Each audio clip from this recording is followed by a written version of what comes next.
Chapter 677. Ningshu's alchemy career was very bumpy. Since opening the furnace for more than 10 days, Ningshu had not refined a single pill. The biggest reason was that he couldn't let the pill take shape. It was always a lump of paste. Ningshu's heart was so stifled that he didn't want to think about it. When he thought about other people refining pills, the pills would jump out of the pill furnace, shining with golden light. Qingyu watched from the side and eventually shook his head. This cauldron is a divine artifact within cauldrons. It can help people refine pills, but it still can't save you. Ningshu was displeased. He looked at Qingyu from the corner of his eyes. Then how long did it take you to refine your first pill? Qingyu's eyes moved, obviously trying to recall. About 1,000 years. Fuck, you still have the nerve to laugh at me after 1,000 years? At least I won't take 1,000 years to concoct a pill. Ningshu curled his lips. Qingyu said, the things of the human race are too complicated for me. Back then, I spent a lot of time to figure out what alchemy was all about. Ningshu felt a little guilty. I'm sorry. I shouldn't have laughed at you for being retarded. Qingyu. Ningshu was really confused by alchemy. Just like what Qingyu said, it was very complicated. The spirit grass and spirit medicine had to be sorted out in order, and there was a long interval between each batch. Instead of cooking a hodgepodge, he threw all the ingredients into the cauldron and dozed off at the side. Let's not worry about the medicinal pills for now. Let's learn how to set up formations, Ningshu said. Qingyu glanced at Ningshu. The array is equally complicated. The Qimenduanjia, the Qimenduanjia, the Qimenduanjia, the Qimenduanjia, the Qimenduanjia, the Qimenduanjia, the Qimenduanjia, the Qimenduanjia, the Qimenduanjia, the Qimenduanjia, the Qimenduanjia, the Qimenduanjia, the Qimenduanjia, the Qimenduanjia, the Qimenduanjia, the Qimenduanjia, the Qimenduanjia, and the Qimenduanjia. Like a retard. Ningshu laughed dryly. Let's take it slow. Ningshu started his life of reciting the heavenly stems and earthly branches again. Ningshu smiled. Fuck, I might as well practice martial arts. Ningshu felt like he could not take it anymore. However, no matter how difficult it was, he still had to learn it. Who knew? He might be able to use these things one day. She traveled through several worlds with her half-baked medical skills. If he learned these things, he might be able to set up a stall to divine things, if the situation in the quest was too difficult. Everything was to make it easier to complete the mission. Ningshu engraved these things in his mind, while Qingyu guided Ningshu from the side. When he was tired, he would cultivate. When he had cultivated enough, he would start studying, refining pills, and setting up formations. Slowly simmering like this, Ningshu felt that his spiritual force was stronger than before. While refining the pills, he could also feel the changes in the spirit grasses and spirit fruits. After refining pills for nearly 3 months, Ningshu finally managed to refine a batch of fasting pills. However, these fasting pills were all different in shape. They weren't round at all. They were completely different from the fasting pills that Ningshu had purchased from the system shop. It didn't look good at all. Ningshu tried to eat one. Although it didn't look good, it was effective. Being able to condense the dan was a good start. If he chopped it up, the dan would become round. Dan cloud and dan pattern were like legends to Ningshu. It wasn't easy to make the dan cloud round. Other than refining pills, he would also set up some simple formations in the yard. However, they were very simple. Qingyu could tell at a glance. Ningshu wanted to make them more complicated, but these things had to be stacked according to the rules. The success of a formation depended on the right time, the right place, the right people, the help of the gods, the layout, and many other factors.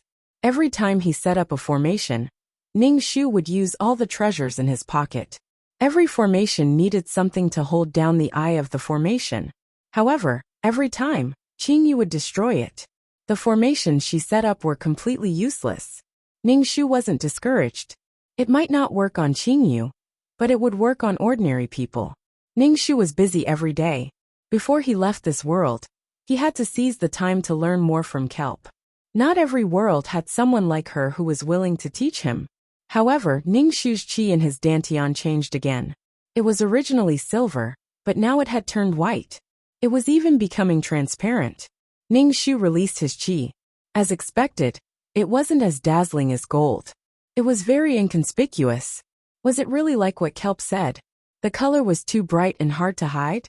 Ning Shu felt like he could flip the entire house. He hugged the big tree in the yard and easily lifted it up. Ning Shu didn't even know how strong he was. Qingyu didn't like to fight with Ning Shu. In his words, "Every time I fight, my luck will be taken away. I can always find a beast." Ning Shu could only go to the Mystic Spirit Mountain to find a beast. The deeper he went, the stronger the beast was. The beast would also divide its territory. Ning Shu only needed to go to a beast's territory and fight arrogantly. Then, he would provoke the beast, and the beast would directly fight with Ning Shu. Ning Shu's strength was even greater than before. Every cell in his body was filled with power. When he met a beast that wasn't that strong, Ning Shu could actually turn it into a bloody mist with one punch. Qingyu estimated that Ning Shu's strength should be about the same as a soul formation cultivator. This cultivation speed made Ning Shu feel shocked. She hadn't been in this world for long. Her speed was really like a rocket. Normal people would cultivate to the foundation establishment stage, and then charge towards the golden core stage. Only those who could reach the golden core stage could be considered strong. Her rapid progress was truly terrifying. It gave Ning Shu a surreal and unrealistic feeling. She felt as if she was floating. Damn it, he was just a country bumpkin who had never seen the world. Qingyu asked Ning Shu, "What weapon do you want?" Ning Shu thought about it. With his strength, a sword wasn't suitable for him. He needed a weapon that was powerful and domineering. He needed a weapon that could suppress people the moment he appeared. After listening to Ning Shu's request, Qingyu looked at him silently. A giant axe. Ning Shu's eyes lit up. She remembered Pan Gu's appearance when he created the world. He nodded. An axe. Qingyu. I've been in the cultivation world for so many years. I've never seen a woman use an axe. Even men rarely use one. Qingyu said. Immortal cultivators naturally valued their manners. Not only women, men also had to be graceful and celestial. Qingyu looked at Ning Shu. He could imagine her holding an axe in his mind. He felt that it was a little painful, and stopped imagining. Thank you. Sorry to trouble you. I'll go and find the materials you need. Ning Shu said. Qingyu shook his head. I have a lot of materials. Then I'll have to trouble you. Ning Shu patted Qingyu encouragingly. I have faith in you. Qingyu moved his body and avoided Ning Shu's hand. I'm going into seclusion to forge weapons. Don't run around. Ning Shu nodded. Be careful. He heard that forging weapons was much more dangerous than refining pills. Qingyu, I don't want to talk to you. Since Qingyu was in seclusion, Ning Shu would refine pills by himself and practice setting up arrays. Occasionally, he would go and harass the demon beasts in the mountains to test his battle skills. When he became stronger, he would definitely go back and report to Qing Huajun. Otherwise, he would really be letting down his painstaking effort to think for her. Chapter 678. Ning Shu caught a rabbit, skinned it and roasted it on the fire, sprinkled some seasonings, and the smell of the fat was very fragrant. Ning Shu twirled the rabbit stuck on the stick in his hand. Just now, he had a fight with the boss of this territory, a demon beast equivalent to the crossing tribulation stage. Ning Shu fought to a draw with her. Ning Shu suffered some injuries, and the demon beast was also beaten quite badly by Ning Shu. Suddenly, Ning Shu's ears moved. He felt someone approaching. Ning Shu saw that the rabbit was cooked, took the rabbit and gnawed on it, then looked over to see what was going on. Ning Shu squatted on a tree branch and saw a group of people chasing a boy. The boy looked at most 15 years old. His body was stained with blood, obviously injured, but he still ran away regardless. Ning Shu saw that the boy's body had a little bit of spiritual qi fluctuation. He didn't even enter the threshold of cultivation. The people chasing him were some low-level cultivators. They probably didn't even reach the foundation establishment stage. The boy in front was quickly caught up, and several cultivators surrounded him. Facing such a situation, the boy's face was gloomy. The hair on his forehead covered his eyes. Evil demon, give up your life. A cultivator holding a compass-like magic tool shouted at the boy. Ning Shu, who was squatting on the tree and gnawing on the rabbit, was stunned for a moment, carefully sizing up the boy. Demon? The boy tightly pursed his lips, fiercely looking at the people chasing him. His eyes were malicious. He looked like a Chinibu who wanted to destroy the whole world, because the whole world had wronged him. A cultivator holding a sword formed an incantation. The sword danced in the air, stabbing at the boy. The boy wanted to dodge, but several other cultivators restrained him. The boy's face flashed a look of despair. His whole body was emitting demonic chi. He wanted to rely on it to attack these people. But compared to a real demon, the demonic chi on his body was like the difference between the bright moon and a firefly. Ning Shu threw out a bone that was gnawed clean. The bone directly hit the sword that was stabbing at the boy, and was directly sent flying, deeply embedded in the trunk. The sudden situation caused everyone to be shocked. The cultivator looked around and asked, "Who is it that's sneaking around?" The boy exhaled heavily and looked around as well. Ning Shu wiped her greasy hands on the tree trunk and jumped down from the tree. When the few cultivators saw that Ning Shu was a woman, they immediately sneered. "Mind your own business, otherwise we will kill you as well." When the boy saw Ning Shu, he was a little disappointed. He thought that it was some kind of expert, but he didn't expect it to be a girl who wasn't even as tall as him. "Why did you kill him?" Ning Shu asked. "Scram! This is not the time for you to interfere. If you don't leave, don't blame us for being rude to you. We'll make you our cultivation vessel." One of the cultivators cast a lustful glance at Ning Shu's body. Ning Shu's face was expressionless. She released her chi and slapped the cultivator in the face from a distance. The cultivator was slapped into a tree trunk and fell to the ground, spitting out his teeth. When the others saw how powerful Ning Shu was, they couldn't help but have a change in expression. "Senior, this person is an evil creature left behind by the devil race. Everyone in the devil race has the right to kill him. We have disturbed Senior. We hope Senior can forgive us." They saw how easily Ning Shu defeated the most powerful person among them. Knowing that they wouldn't be able to get anything out of Ning Shu, they softened their attitude. Ning Shu looked at the boy. The boy and Ning Shu's eyes met. The boy's lips were tightly pursed, and his expression was incomparably gloomy. It was obvious that he was a problematic youth. Seeing Ning Shu looking at the boy, a cultivator immediately said, "Senior, this person is a human devil bastard. His mother was raped by a low-level devil race. His mother actually secretly gave birth to him. This person doesn't shrink from any evil, causing a lot of trouble. The villagers asked us to get rid of this scourge." Ning Shu understood. One look, and he could tell that this was a devilish child. It was completely understandable that they wanted to kill this devilish child. Hearing the cultivator's words, the boy's expression became even more gloomy. He seemed to hate the world, and wished that he could turn into a furnace and merge with this world. Ning Shu grunted and lightly said, "Let me deal with this person." "This." The cultivators looked at each other. One of them said with some difficulty, "The villagers asked us to get rid of him. If we don't see his corpse, it's hard to say what will happen to the villagers." Ning Shu sneered in his heart. Would cultivators care about mortals? Ning Shu lightly said, "You want me to do it?" "Senior, this person is from the devil race. We must get rid of him," the cultivator said. Ning Shu was impatient. He slapped the cultivator and sent him away. "You come here," Ning Shu said to the boy. The boy looked left and right. Ning Shu walked over. There was death on both sides. The boy chose to die in Ning Shu's hands. "I will get rid of this person." Ning Shu grabbed the boy by the collar and left. Who would have thought that grabbing someone by the collar would be so satisfying? No wonder Qingyue always liked to grab her collar. The boy struggled violently, wanting to escape from Ning Shu's control. Being grabbed by the collar by a girl who was not even as tall as him. It was simply. His face flushed red. Ning Shu loosened her grip on his collar and asked, "Are you a human demon?" The boy coldly said, "You can kill me or cut me up as you wish. I'm from the devil race. Why don't you think of yourself as a human?" Ning Shu was a bit surprised. The boy sneered. "Human? I've never thought of myself as a human. It's just a pity that I'm not from the devil race.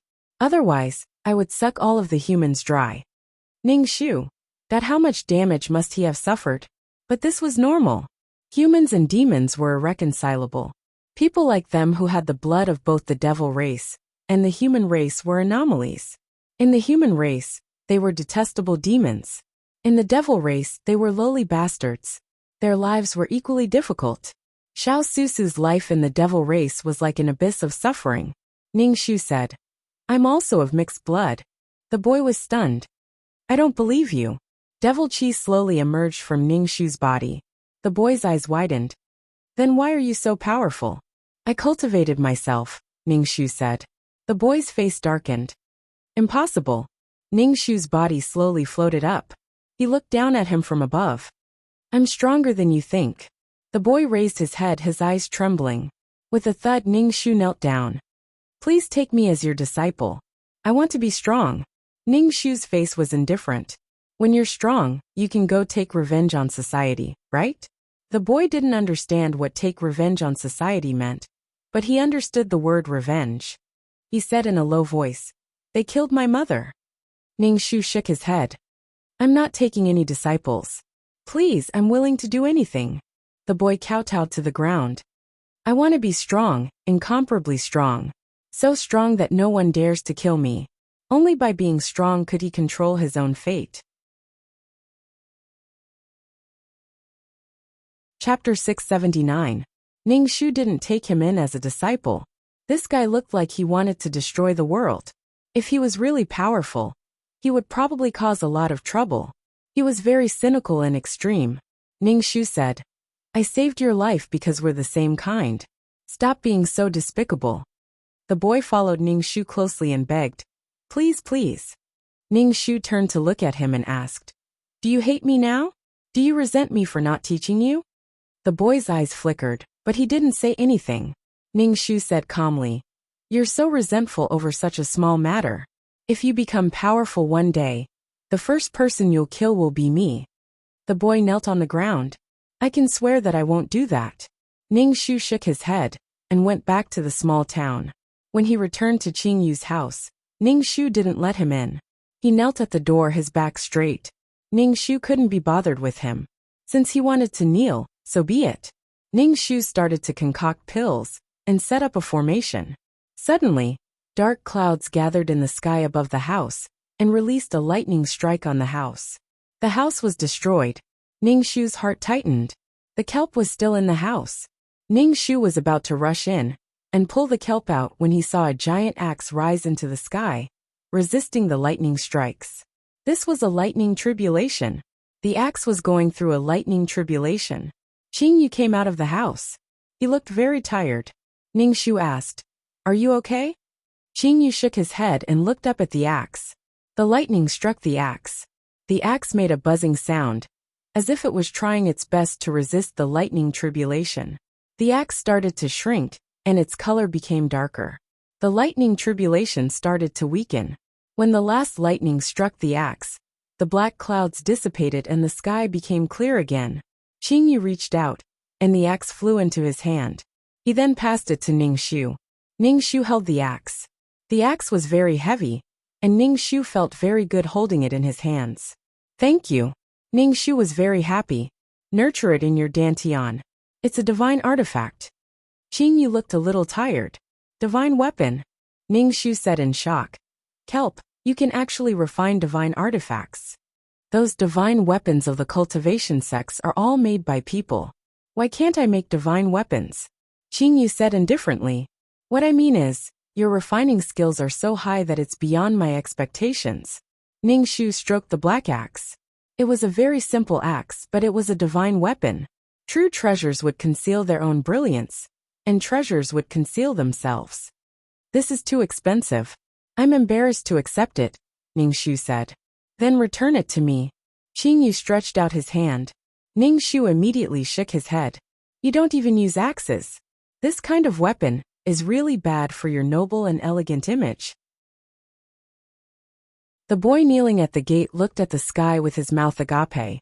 So powerful. Qing Yu's expression changed. He asked, What's the situation at the gate? Oh, a mixed-blood human and demon like me. He wanted to be my disciple, But I didn't agree, Ning Shu said indifferently. He let his consciousness enter the axe, and let the axe carve into his consciousness. When he completely grasped the axe, Ning Shu felt that the axe was like his own arm. He could use it as he wished, and it could be big or small. Ning Shu placed the axe in his dantian to nurture it. When the axe entered his dantian, the Qi dragon in his dantian seemed to have found a place to rest. Its body coiled around the handle of the axe. The axe resisted it, but the Qi dragon clung tightly to the handle of the axe. The axe couldn't do anything. What's the name of this axe? Ning Shu asked Qingyu. Qingyu said, it still doesn't have a name. You can give it one. Ning Shu thought for a bit and said, Panga Heaven Opening Axe, domineering isn't it? As soon as Ning Shu's voice fell, the axe in his dantian moved. Qingyu nodded his head. As you wish. Having obtained a treasure, Ning Shu was very happy in his heart. Just a moment ago, I saw a divine weapon crossing the tribulation.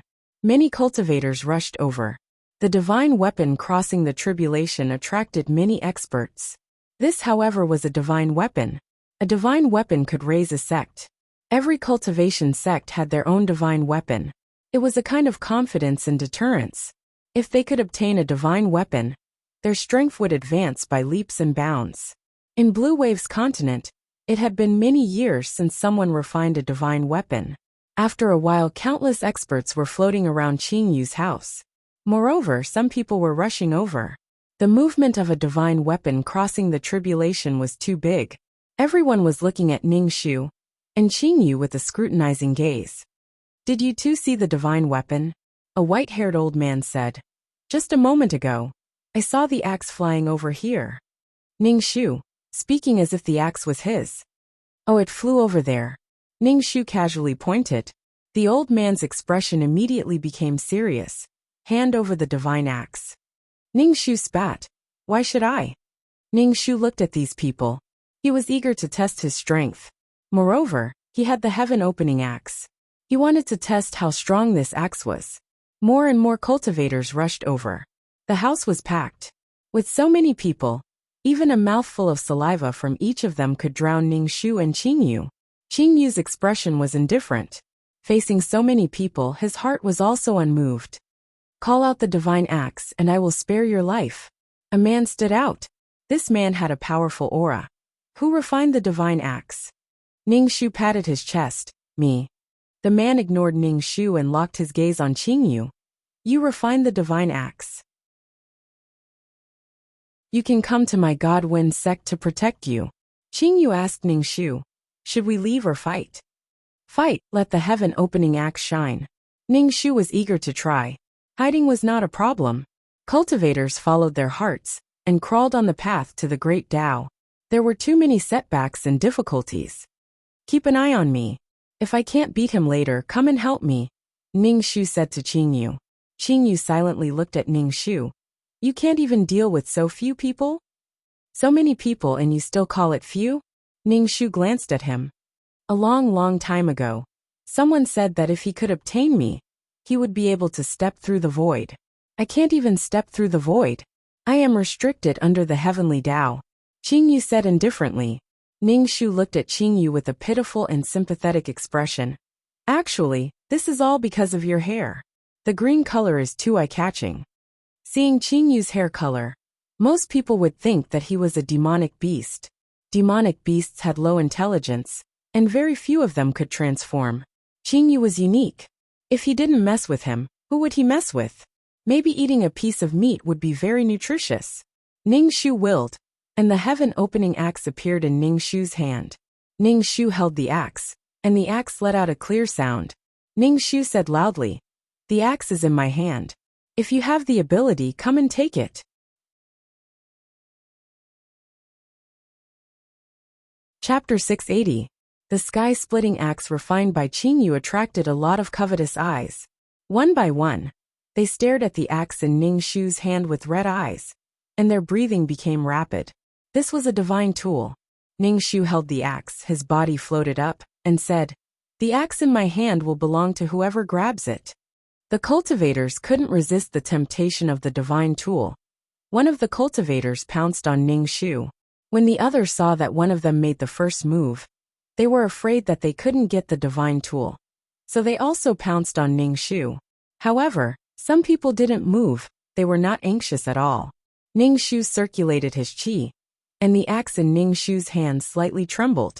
Ningxu raised the axe, and a huge axe shadow formed behind him, chopping towards the crowd. Under the attack of the huge axe shadow, many cultivators vomited blood on the spot and lost their fighting strength. Some cultivators even fainted due to the shock of their divine sense. It was unknown whether they were dead or alive. Ningxu held the sky-splitting axe tightly. When the axe fell, Ningxu felt that his body was hollowed out. The sky-splitting axe was too powerful, and she was too weak. The cultivators who didn't move before had burning eyes when they saw the sky-splitting axe was so powerful. Ningxu said, "There are so many people here, you can't escape. If you take the initiative to hand over the divine axe, we can spare your life. If you don't hand it over, we can only kill you. And the divine axe will be an ownerless object." Ningxu said with a smile, "There is only one axe, and there are so many people here. How are you going to divide it?" Everyone looked at each other, and the cultivator who claimed to be Divine Wind Sect said, "Let's deal with you first, then we'll talk about the ownership of the divine axe." Ningxu sneered and released his internal strength. The energy rushed out of Ningxu's body and roared towards the cultivators. Now the energy changed from gold to silver, and it was translucent. If one didn't look carefully, they wouldn't be able to see it clearly. Of course, the cultivators' eyesight was incomparably good. When they saw the coiling dragon, they frowned and defended. They didn't know what kind of technique this was. The chi force tangled with these people. The cultivators with slightly lower cultivation had their arms pinched by the coiling dragon, and their arms were instantly crushed. Everyone worked together to attack the coiling dragon, but their attacks were useless against it. It was as if only Qin Yu could scatter him with a casual flick of his finger. Ordinary cultivators couldn't. Ningxu swung the heaven-splitting axe and fought with the cultivator from the Divine Wind Sect. This fellow was very powerful. Even though Ningxu had the heaven-splitting axe, he didn't cause any harm to him. He had been trying to cut off the connection between Ningxu and the heaven-opening axe. Every time he saw Ningxu release a powerful attack with the heaven-opening axe, his eyes became brighter and brighter. Ningxu had a general understanding of his own strength. He said to Qin Yu, who was standing still with his sleeves fluttering in the wind, "Stop fighting, let's retreat." Qin Yu instantly appeared beside Ningxu and grabbed Ningxu's collar. With a thought, Ningxu sent the coiling dragon energy back to his dantian. "Stop them, they are about to escape." The cultivator from the Divine Wind Sect shouted. Ningxu turned his head and saw the dumbfounded youth standing at the door. He said to Qin Yu, "Bring him along." Qin Yu directly turned his hand into a cold seaweed and wrapped it around the youth. Then he disappeared in an instant. A group of people wanted to use all kinds of methods to stop them, but in the end, they disappeared in an instant. Even the god artifact was gone. Ningxu and Qin Yu had already run far away. Qin Yu let go of Ningxu's collar. Ningxu supported himself against a tree and vomited. Every time he teleported, it was a torture. The other person directly fainted. Qin Yu frowned and said, "There are still things in that house. I want to go back." Ningxu thought of the pill formulas in various arrays. There was also the god artifact pill furnace in the house. "You can go," Ningxu said. Qin Yu disappeared in a flash. Ningxu saw that there was no one around. There was a fainted person beside him. Ningxu sat cross-legged on the ground and cultivated. When his body felt better, he stopped cultivating. When he opened his eyes, he saw a pair of burning eyes. Ningxu rolled his eyes. "What are you looking at me for? I beg you to take me as your disciple." The youth knelt in front of Ningxu. Ningxu stood up. He was wondering why Hai Dai was not back yet. Could it be that something happened? The youth saw that Ningxu was ignoring him. "Master, I beg you to take me as your disciple. I will definitely be filial to Master." Ningxu frowned. With Hai Dai's teleportation ability, it should be very fast. "Master." The youth Ningxu shouted. "Damn, be quiet," Ningxu said in annoyance. Qin Yu was not back. Ningxu was really worried that something would happen to him. With his silly look, he might be fooled.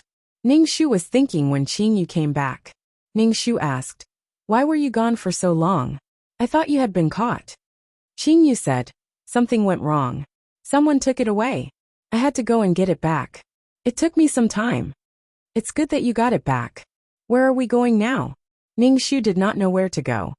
"Master, let's go to my house," the youth hurriedly said. This time, he did not have a gloomy expression on his face. "You have a disciple?" Qing Yu raised his eyebrows. "No, he just called me that." Ning Shu shook his head. "He looks like a brat." "Master, I beg you." The youth knelt in front of Ning Shu and kowtowed. "I am willing to serve Master and treat Master as my father. No, as my mother." This brat was really flexible.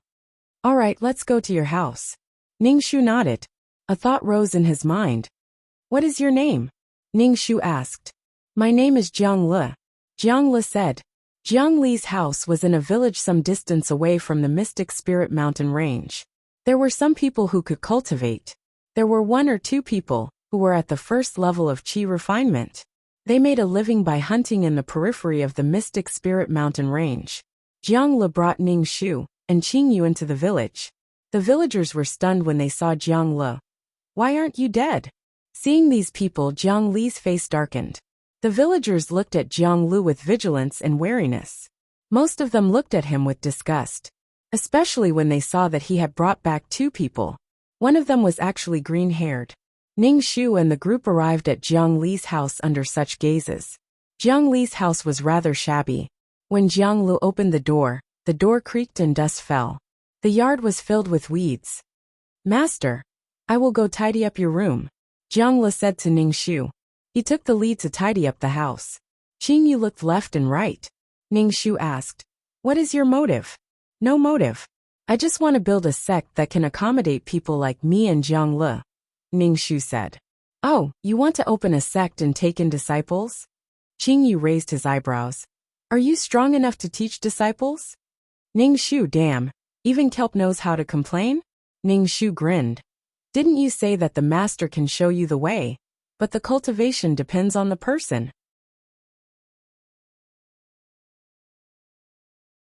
Chapter 681. Jiang Le tidied up the house and said to Ning Shu, "Master, the house is tidied up." Ning Shu glanced at Jiang Lu and nodded. "Thank you for your hard work." Qing Yu took the lead and walked in. Ning Shu followed him in and looked around the room. It was very simple but still clean. "I'll go cook," Jiang Le said. Ning Shu waved his hand and said, "No need, I have a lot of fasting pills." Ning Shu took a bottle and threw it to Jiang Le. Jiang Le quickly caught it and poured out a few fasting pills. He looked at the fasting pills in his hand. Jiang Le was speechless. These were pills. Every one of them had a different shape. Shouldn't pills be round and full of spirit energy? Ning Shu naturally saw Jiang Li's expression and felt unhappy. He coughed and said, "Although they don't look good, the effect is the same. It's the same when you eat it." "Thank you, Master." Jiang Le took the pills and knelt in front of Ning Shu. "Master, please accept me as your disciple." Ning Shu's face was indifferent. He stuffed a fasting pill into his mouth and did not say anything. Jiang Le kowtowed again. "Master, please accept me." Ning Shu pointed at Qing Yu. "Why do you want to be my disciple? He's stronger than me." Jiang Le glanced at Qing Yu and immediately lowered his eyes. "I don't think his cultivation method is suitable for me." This kid was quite smart. Ning Shu curled her lips. He has a lot of treasures on him. Who knows, he might have a suitable cultivation method for you. "I just feel that Master's cultivation method is suitable for me," Jiang Le said. "The demonic energy and spirit energy in my body are conflicting. I can't cultivate at all." Ning Shu. This kid came for her peerless martial arts. Since she was going to start a sect, Ning Shu wanted to pass down her peerless martial arts. However, Ning Shu was not sure about Jiang Li's character. This was her eldest disciple. Perhaps this fellow would kill his master in the future. At first glance, this guy looked like someone who wanted to destroy the world and take revenge on society. Because of all kinds of evil intentions, he was filled with resentment. Having martial strength was simply a disaster. Ning Shu said, "I'm going to save the world." Come with me. Jiang Lu was stunned. His face was full of what the hell. Jiang Lu then said, Disciple will follow in master's footsteps. Ningxu pursed his lips. Jiang Lu was speaking from the bottom of his heart. Ningxu poked himself in the eyes. However, Ningxu intended to accept Jiang Lu. Ningxu straightened his clothes, coughed and said, I can accept you as my disciple, but you have to abide by the rules of my sect. There is only one rule. You cannot kill the innocent. Jiang Lu immediately said, I will definitely remember the sect rules. Originally, he wanted to offer Ningxu a cup of tea, but he didn't boil the water. Instead, he offered the fasting pill that Ningxu had given him to Ningxu. Ningxu was speechless. Master, what's the name of the sect? Jiang Lu asked. Ningxu said, Let's call it the Sun Moon Cult. Qingyu shook his head. It doesn't sound good. Since you want to establish a sect, so that you can live a peaceful life, then you have to work on the name. Pure is pure, yang is strong. Heaven is vigorous, yin and yang follow the Tao and last forever. Therefore, there is the saying of longevity sect. Ningxu smiled. You're so cultured. Jiang Lu said. I think the Sun Moon Cult is very good. Ningxu glanced at Jiang Lu. This guy is rebellious and reactionary. Qingyu and Jiang Lu glanced at Ningxu. Ningxu's face trembled. In the end he said, How about we call it the Sun Moon Cult Longevity Sect? Qingyu was speechless. Jiang Lu was speechless. Let's call it the Longevity Sect, Ningxu said. Jiang Lu was a little disappointed. The Sun Moon Cult sounds impressive. Ningxu. In any case, Jiang Lu was accepted as a disciple. Ningxu taught him the cultivation method of the peerless martial art, and sent a strand of energy into his body. Jiang Lu was holding back his anger. After receiving the secret manual, he began to cultivate non-stop. He wanted to hold his head up high. Qingyu and Ningxu asked, What do you plan to do now? I'll teach my disciple first. As for other things, we'll talk about them after the war between the humans and demons begins, Ningxu said. The demon race and the human race would go to war every once in a while to compete for territory. For the demon race, there were only benefits and no disadvantages. They could obtain the corpses of cultivators and land. Even if the demon race on their side died, they could still absorb the corpses. However, the human strength couldn't be underestimated. They wouldn't let the demons step into their territory. Not long after, there would be another battle. Ningxu had to make use of this period of time to cultivate his strength. Moreover, he had to rely on this battle to spread the name of the Changsun sect. Qingyu nodded. As you wish. Did you encounter a bottleneck? Ningxu asked Qingyu. How come I've never seen you cultivate? I did. I wanted to break through the void and enter another world.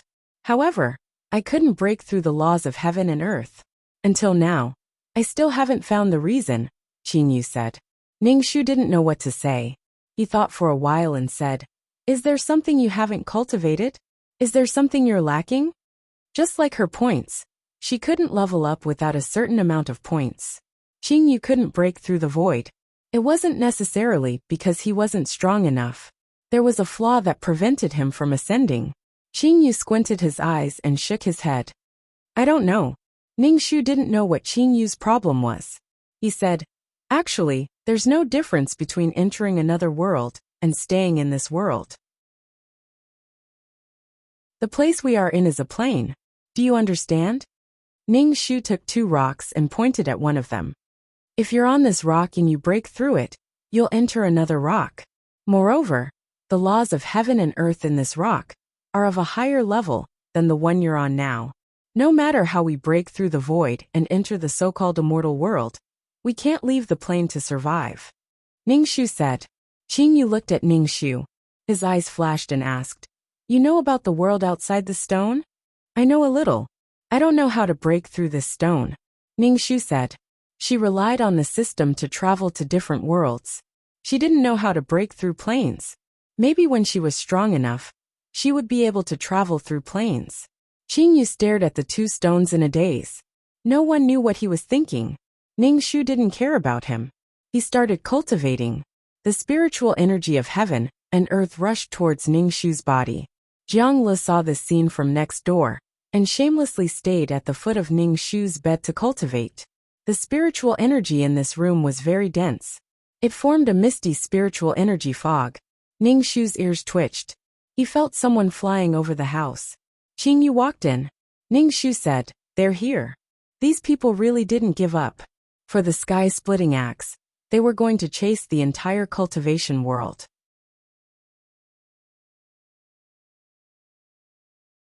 Chapter 682. The temptation of a divine tool was too great.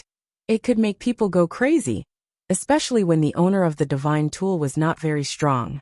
Many people wanted to try. Maybe they would be able to obtain the divine tool. "Wake up, we are being chased," Ning Shu said to Jiang Lu, who was immersed in cultivation. Jiang Lu opened his eyes. He felt that his body was full of energy. But following that, he was very hungry. "Master, disciple is very hungry," Jiang Lu said. He was not this hungry even when he was hungry for 2 days. Ning Shu saw that this state was the aftereffect of cultivating a peerless martial art. His body lacked energy, and could only rely on food to replenish it.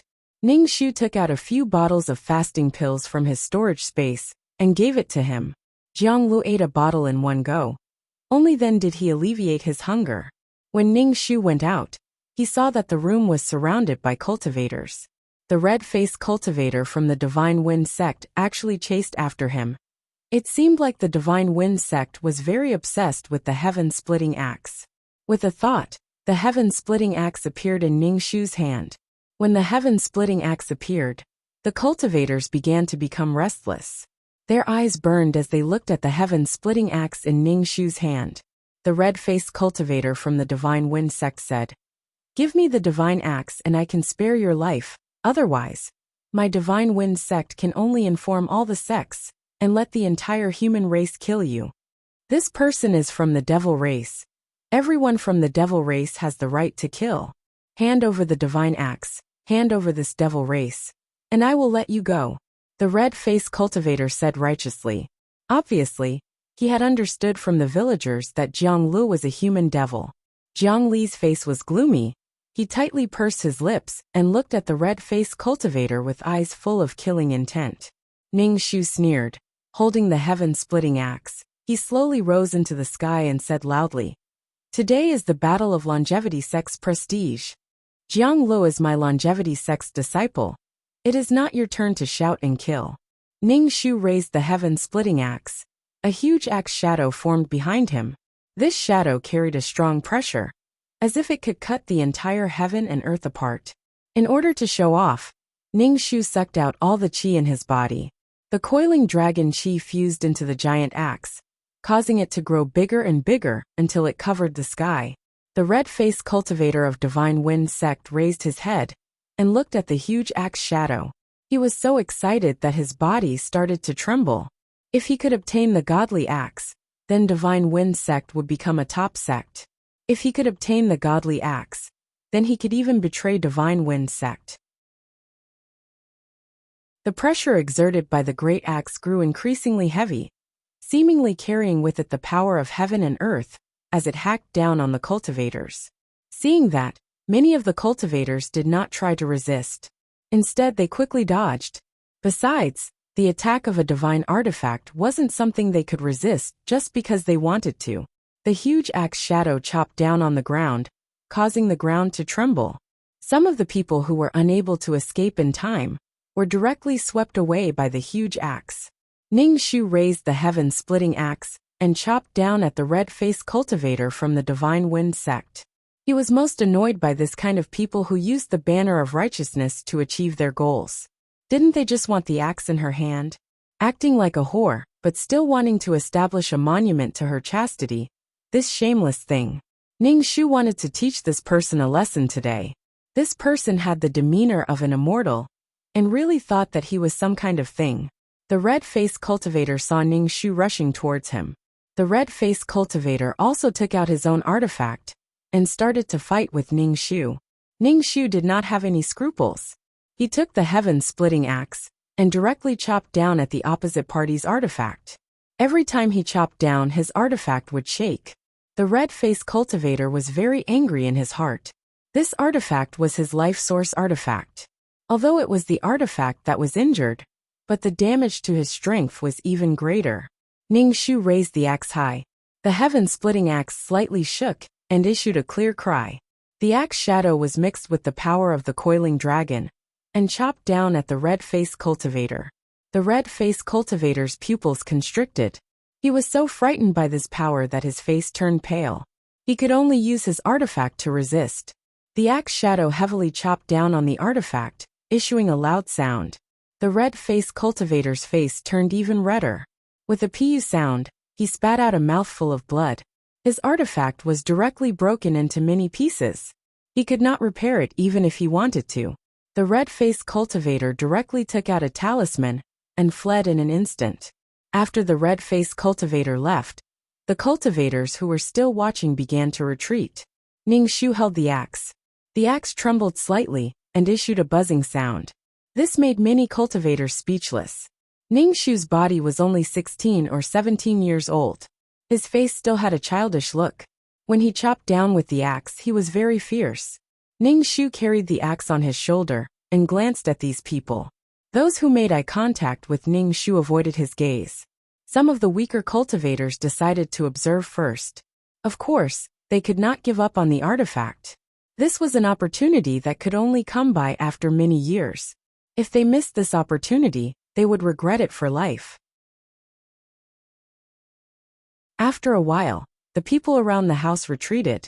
However, Ningxu could still feel people spying on him. It was obvious that some people did not appear and were hiding in the dark. Ningxu kept the heaven-opening axe in his dantian. He gave Qingyu a thumbs up. "You are still the best." The heaven-opening axe was so strong that everyone coveted it. Don't make too many things in the future.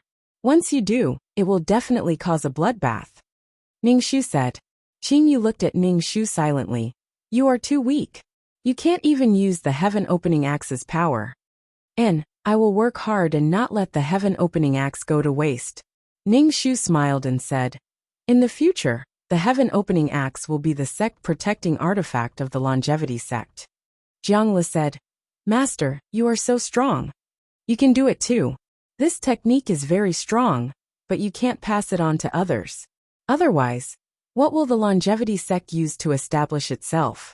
Ningxu said, "The reason why she built the longevity sect was to let people with the same fate as Xiao Susu to change their fate. There were many people like Xiao Susu who could survive in the cracks between the humans and demons. Since the world was open to her, why not make use of it?" Jiang Li knelt down and swore, "I swear to the heavens that I will not reveal this technique to humans and demons."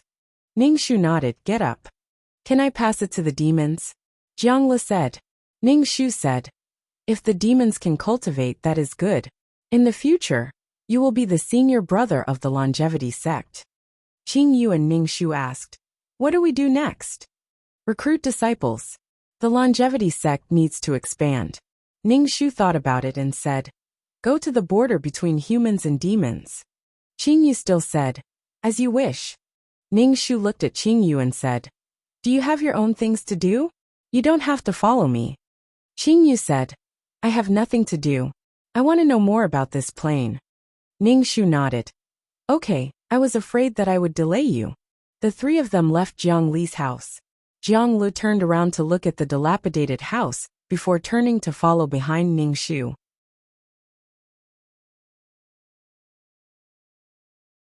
Chapter 683. Outside of Jiang Li's house, there were many villagers looking at Ningxu and the other two. Jiang Li clenched his fists tightly when he saw these people, and his face was filled with killing intent. Finally, Jiang Li couldn't take it anymore. He felt that his body was filled with power. He could kill these people who bullied him. Ningxu grabbed Jiang Li and asked, "What are you doing?" "Those cultivators must be the ones who told on us. I want to kill them," Jiang Li said gloomily. Ningxu rolled his eyes. "Don't do anything. Only cultivators are a threat to us. Now that you've stepped into the door of cultivation, you can't do anything to these mortals. But they bullied me before and killed my mother. Master told me to bear with it. I don't know what's the use of cultivation." Jiang Li's body trembled and his eyes were red. Demonic qi was coming out of his body. Ningxu said, Kill whoever killed your mother. An eye for an eye. But these people bullied you before and didn't harm your life. You can teach them a lesson. They are mortals. And if you kill them, you'll only be burdened with karmic fire. Cultivation is against the heavens. You can kill those who deserve to be killed. But killing those who can't resist is no different from them bullying you. Jiang Li pursed his lips and said, I'll remember. Ning Shu nodded. Go, we'll wait for you at the entrance of the village. Ning Shu and Qing Yu walked towards the entrance of the village. Qing Yu looked at Ning Shu and said, Other cultivators don't care about mortals, but you're different. There's nothing different. Every time I kill someone, there'll be evil in my body. The resentment will wrap around my body. If I don't have to kill them, I won't kill them. It's hard to kill those who aren't related to me. Ning Shu said, But if they want to kill me, I can't let them kill me. Qing Yu nodded. There's a cause and effect. Ning Shu and Qing Yu stood at the entrance of the village and waited for Jiang Li. Jiang Li came out after a long time. When he came out, his face was injured and his clothes were dirty, but his steps were light. Seeing Ning Shu and Qing Yu, Jiang Li quickened his steps. Ning Shu asked, Done? Jiang Li nodded. Ning Shu nodded. That's one thing I've settled. Ning Shu asked curiously, How did you deal with the person who killed your mother? Jiang Li calmly said, I dug out his eyes, cut off his ears, and chopped off his limbs. I made him into a human swine and threw him into a big wine jar. This is called drunken bone. I placed him in front of my mother's grave and let him atone for her sins. Master, I didn't kill him. Jiang Li revealed his white teeth.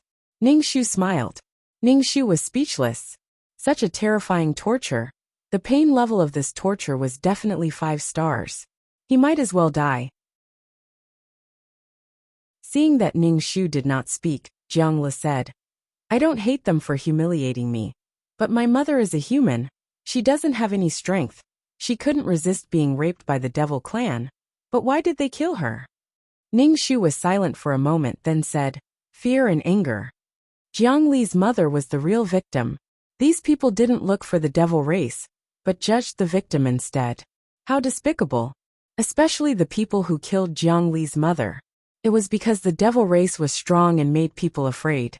Jiang Li's mother was weak and was a woman. She was thought to be unchaste and lascivious. She even gave birth to Jiang Li. Since it's over, let's go. Ning Shu said. The group of 3 walked further and further away. Many people secretly followed them.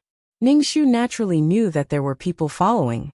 If these people wanted to jump out and ruin the reputation of the longevity sect, Ning Shu was still very willing. If they wanted the heaven-splitting axe in her hands, they had to prepare for the worst.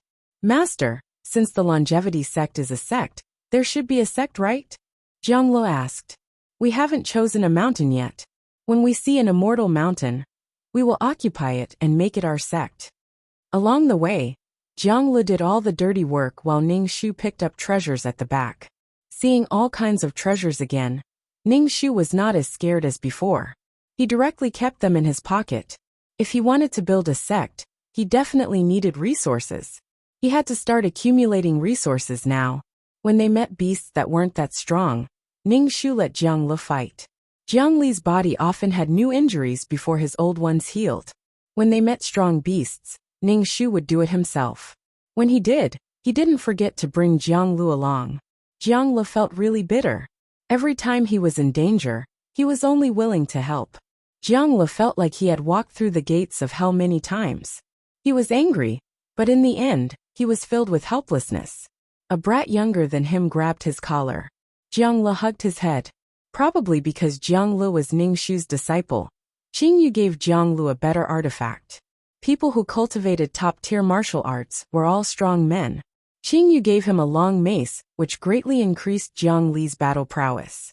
Ning Shu suddenly realized that he would have more and more disciples in the future. He definitely had to give them weapons. Ning Shu looked at Qing Yu. Qing Yu turned around and looked at Ning Shu. What's the matter? We can be considered good friends. Ning Shu said to Qing Yu. Qing Yu didn't know whether to shake his head or nod. And I guess so. Then help me refine a few artifacts and let me give them to the juniors. If you have any problems, I will solve them for you immediately.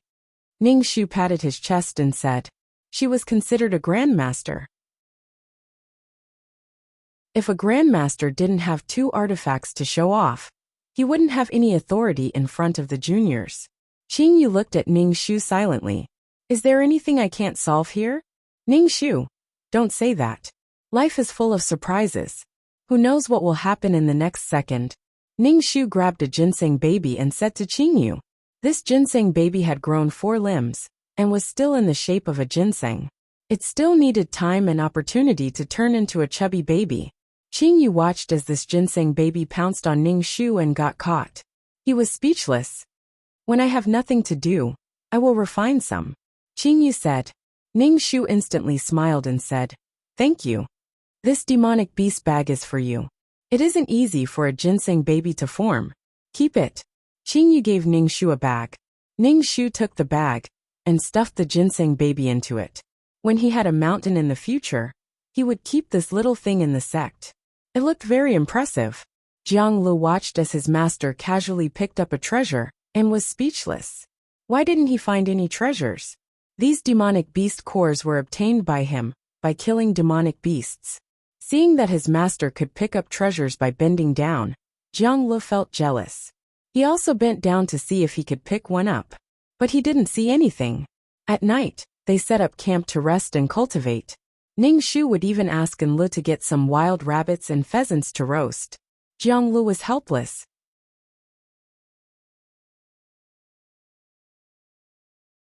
Chapter 684. Jiang Lu had never seen a cultivator who was as greedy for food as his master. Every night, she would ask him to find food. Damn, didn't they have the fasting pill?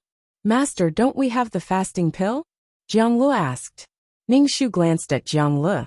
The fasting pill is the fasting pill, and food is food. Cultivating our sex cultivation method is to constantly replenish the body's energy. Jiang Lu was speechless. So what if she was greedy? She was tormenting him.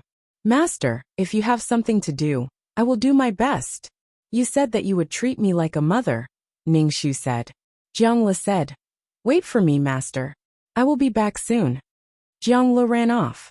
Not long after, Jiang Lu returned with some meat. After cooking it, he gave it to Ningxu and ate it himself. Ningxu smiled. He had to take in more disciples to serve him in the future. Qingyu was drinking seawater beside him. Ningxu asked, How do you go from one realm to another? This question was too profound. Ningxu didn't know how to answer. Ningxu asked 2333 in his mind, Do you know how cultivators go from one realm to another? 2333 said, After experiencing the lightning tribulation, the laws of heaven and earth will expel people from this realm to another realm. Ningxu understood. He asked Qingyu, Have you experienced the lightning tribulation before? The laws of heaven and earth will expel you from this realm after experiencing the lightning tribulation. Qingyu frowned. Ningxu was surprised. Don't tell me you haven't experienced the lightning tribulation before. Didn't you experience the lightning tribulation when you transformed? Qingyu's frown deepened. Ningxu glanced at him. Really? Qingyu looked at Ningxu dispiritedly. I saw a cloud following me. I used my true form to disperse it. I only found out later that it was the lightning tribulation. After that there was no lightning tribulation. Ningxu was speechless. Ningxu opened his mouth and patted Qingyu's shoulder. 2333, you heard him. That's Kelp's situation. Is there any other way to break through? I think he's tired of staying in this world and wants to go out and explore. Ningxu asked 2333. 2333 said, There is a space node. Every time I teleport, I locate the space node. That way, I can break through the realm and reach other realms. Spatial node. Ningxu asked again. In the interstellar plane, it's called a wormhole, from one point to another. 2333 explained. This kind of stuff is really brainwashing. Ningxu said in a clear voice. Can't you teleport every time? What is the basis of your teleportation? From the starting point to the destination, isn't that the law of space? Don't you know? Qingyu asked. Fuck, if I knew, would I still need you to drag me by the collar and run? Ningxu said. It's the same for breaking through the plane. You set a point, and the other point is outside the plane. Therefore, the mission now is to find this end point. With your strength, you will definitely break through. Qing Yu was silent, clearly thinking about something. Jiang Lu. Like an idiot. What are these two talking about? So high and mighty. After getting the new hint, Qing Yu fell into his own world. Along the way, Ning Shu and Jiang Lu fought and killed. They were getting closer and closer to their destination, the border between the human and demon races.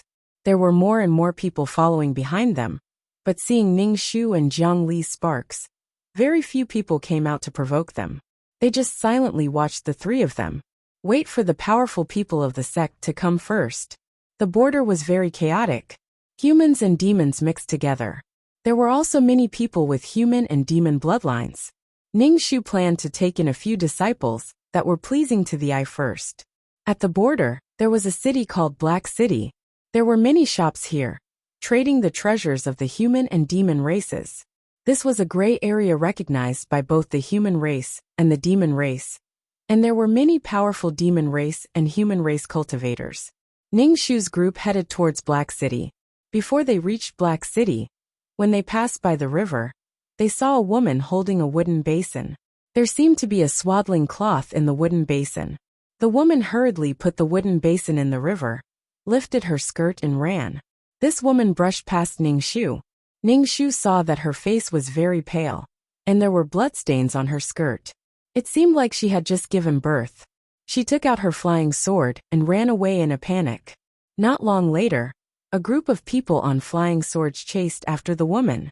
Ning Shu looked at the wooden basin in the middle of the river and said to Jiang Lu, "Go and pull that wooden basin back." "Master." Jiang Lu was unwilling. "Hurry up, it's going to float away." Ning Shu kicked Jiang Lu into the river. Jiang Li's strength was not enough to fly in the air.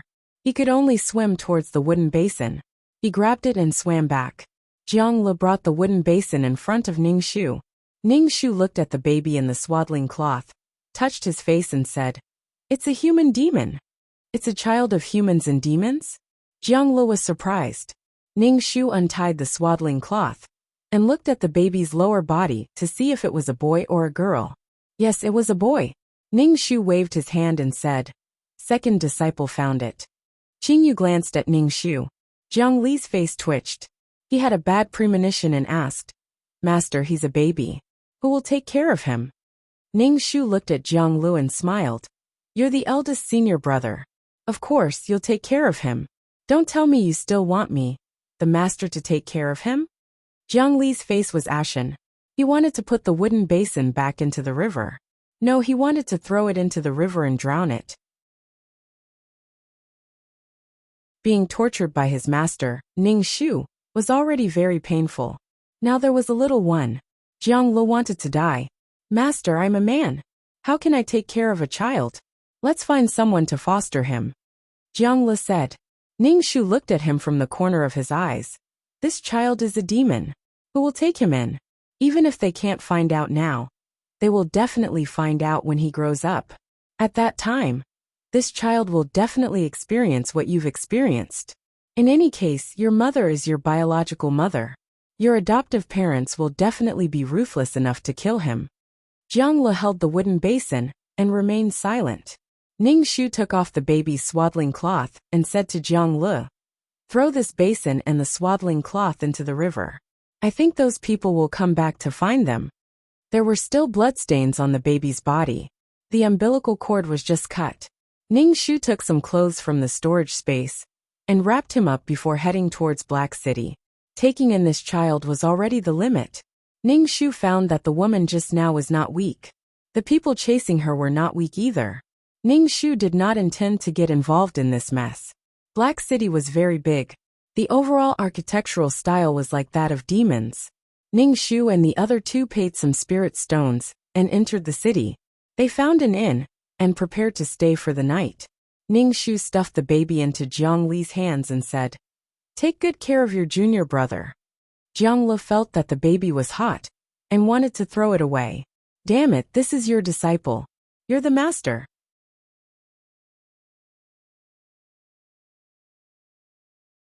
Chapter 685.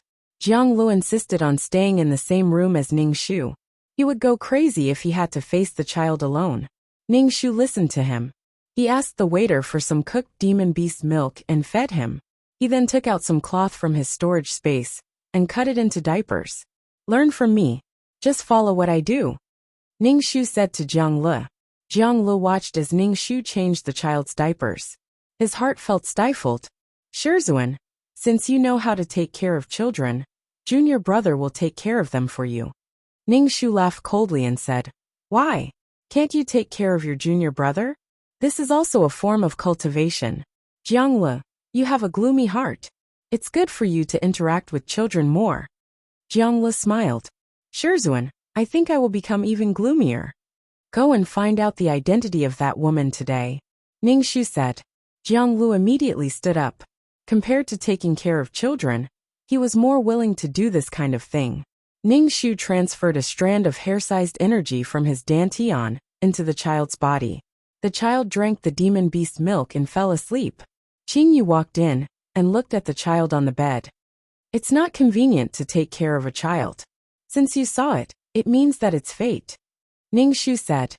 Anyway, let Jiangli take care of him. Qingyu pursed his lips. This child is lucky to have met you. I was going to take him in as a disciple. Not long after, Jiangli returned. Ningxu said, That woman is a disciple of a sect in Black City. She fell in love with a demon and secretly gave birth to a child. She was going to be killed by the sect. Ningxu raised his eyebrows. A human and a demon fell in love? That woman was a cultivator.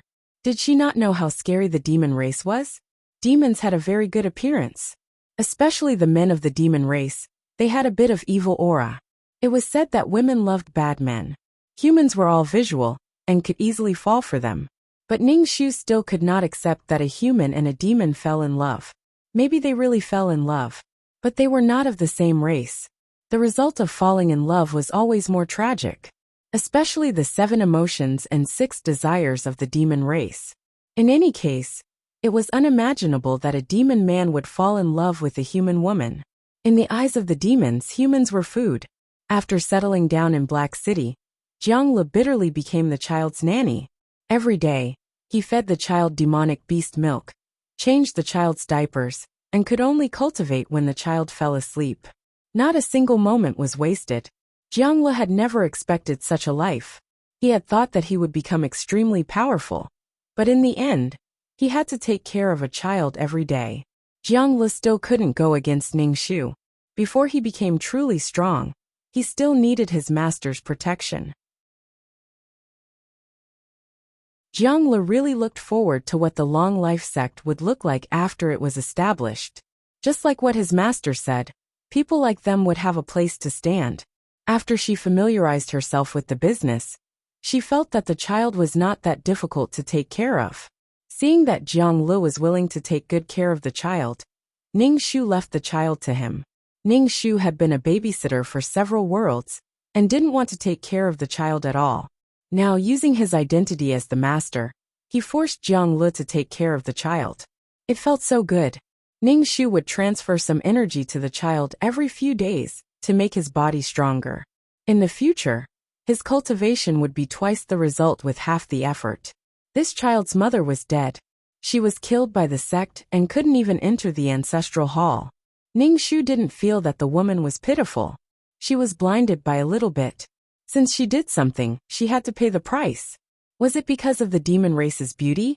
What kind of fate would this child have after giving birth to a child that couldn't be born in this world? Ningxu was more concerned about Jiangli's cultivation progress. In any case, he was his eldest disciple. How big is your energy now? Jiangli looked at his dantian and said, It's getting thicker. The shape feels a little weird. Not bad, you can even transform. Ningxu said, When this cultivation technique is cultivated to a certain level, you will be able to transform. Moreover, the color will also change. You don't need to care about other things. Just absorb more spiritual energy. Your energy will gradually take shape. Ningxu asked, What shape is it? I can't see it clearly. It has 4 legs and looks a little like a tiger. Jiangli said, Tiger? Ningxu raised his eyebrows. Could it be that everyone's energy transformation was different? She was a dragon. Ningxu thought that everyone's cultivation was a dragon. He could slowly verify it in the future. Ningxu said with a smile. Cultivate well, and take good care of junior brother. Jiangli nodded. This disciple understands. Good child. Ningxu said with gratification. Jiangli was a little speechless. This girl wasn't as old as him, and wasn't as tall as him. In front of him, she acted like an elder. Ningxu would sometimes go out to find out where demonic humans were, and see if he could accept them. As the first batch of disciples of the sect, Ningxu still hoped that these disciples would have a good character. Some demonic humans were already inclined towards the demon race, and inherited more of the demon race's characteristics. Jiangli was feeding the child demon milk, when he saw that his master had brought back a girl. He sighed in relief. As long as it wasn't a baby, he would accept anyone. Qingyu glanced at Ningxu. You found another disciple? Ningxu said with a smile. My third disciple is called Li Shulan. Jiangli looked at the girl. She was about 15 years old. Her body was very graceful, and her face was pretty and white. Li Shulan bowed to Jiangli. Eldest senior brother. Jiangli returned the greeting. Little junior sister. Ningxu explained. Her mother is a demon and her father is a human. Jiangli was a little surprised. Most demonic humans had a human mother and a demon father. This girl was the opposite. This made Jiangli a little wary. Little junior sister's mother is willing to part with little junior sister? Li Shulan pursed her lips. She was good at reading people, and could see that Jiangli was a little repulsed by her. She lowered her head and said, My mother gave me to cultivator Hong Tuesday. This Hong Tu was a strong martial artist from Black City. This man's biggest characteristic was that he was lustful. He was so lustful that he didn't care about anything. He played with human women, demon women, and demonic women.